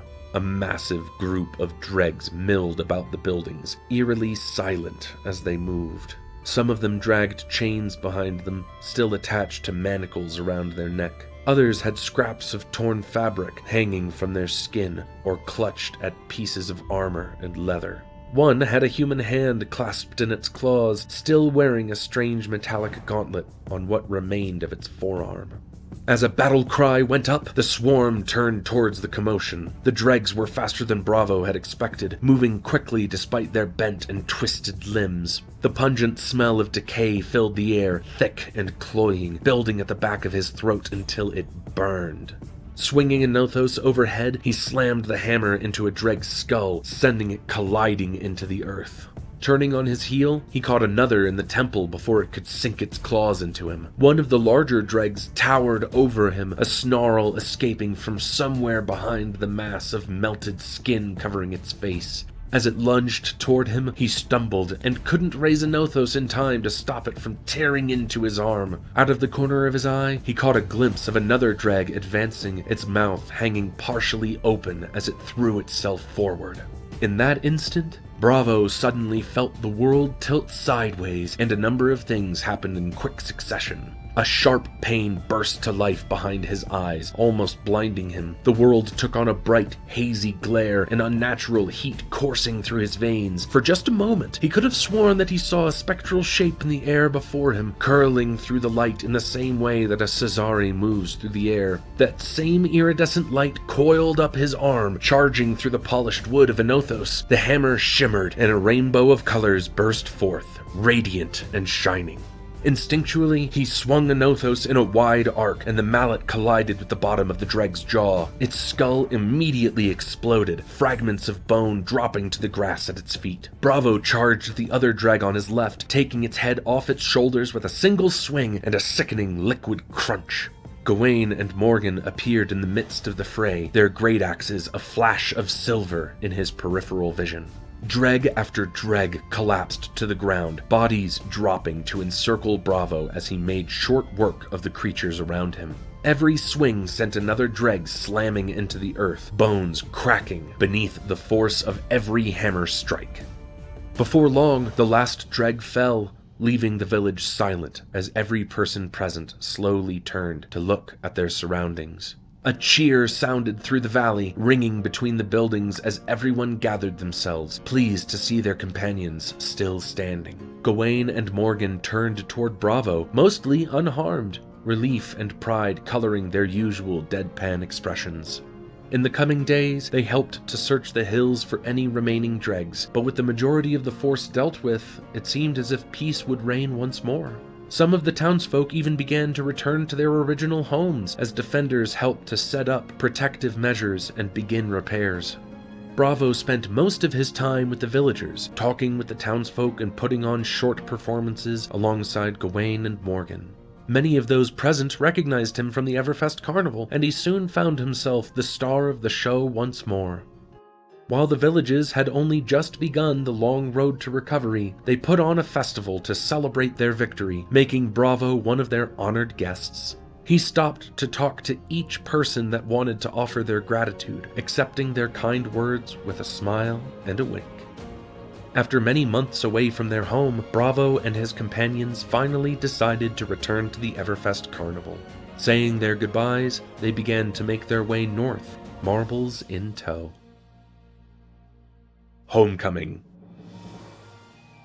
The entire troop was waiting for them when they arrived, welcoming them home with wide smiles and no small amount of celebration. The Legendarium's bard, Mikhail, was bursting with new ideas, launching into a report of all the new stories he'd learned while in the Milesian ranges. Meanwhile, Marbles emerged from Bravo's pack, greeting the troop with an excited chitter. While he was happy to see his family and friends once more, it felt strange to return to the Everfest after spending so many months away. Even as he greeted his troop, his mind drifted back to the battles and the creatures they faced, the happiness expressed by each villager as they finally returned home. He had heard wayfarers speak of unusual changes in the flow, and one had hinted that the dregs were not the only threat to Aria. Change was coming rapidly, and the events at the Fractal Scar were only the beginning. Bravo would not lose the Everfest to creatures like the dregs, and he would not let it be destroyed like the barren villages that they had come across in their travels. He vowed to find a way to protect the Everfest Carnival and all the other villages and towns they had visited across Aria.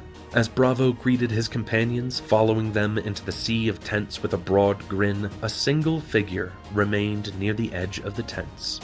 An old woman, dressed in the loose silks and woven fabrics of the oracles, her golden jewelry marking her as one of the Mela.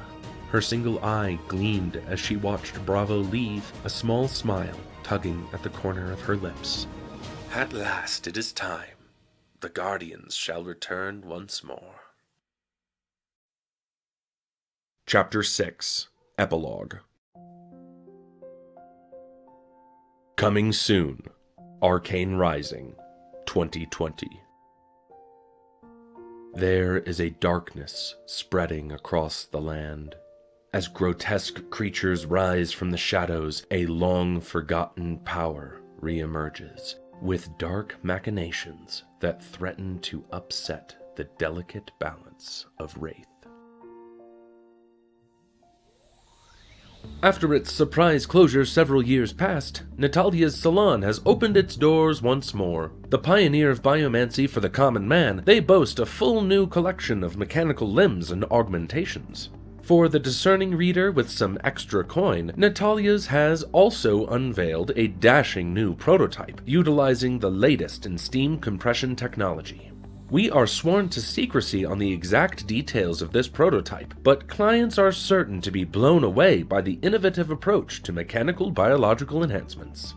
In other news, the Iron Assembly has released new details of a plan to create a more homogeneous messenger system. While it will still incorporate the steadfast Copperwing design, we have heard rumors that there may be a new upgrade, courtesy of the dashing Techlo Industries.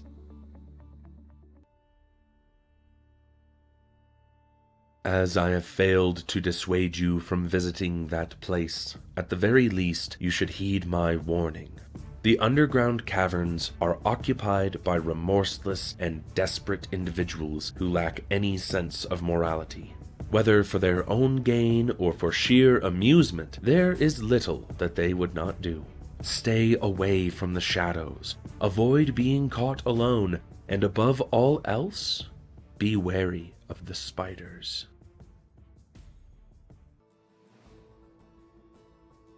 The attack was a complete success. In addition to eliminating the main structure, we found a small number of fledgling crops that they had managed to establish. There was little to be harvested, so we razed the lot to the ground. The wizard you sent conjured a firestorm to finish off the remainder of the settlement, and the deserters quickly turned themselves over to our forces in an attempt to escape the flames. With everything reduced to ash and smoldering ruins, those few who did not appear have likely been reduced to ash as well. If anyone did survive the attack, they will likely starve. The only other settlement in the area is run by General Stouda, whose reputation concerning runaways is well established with the court.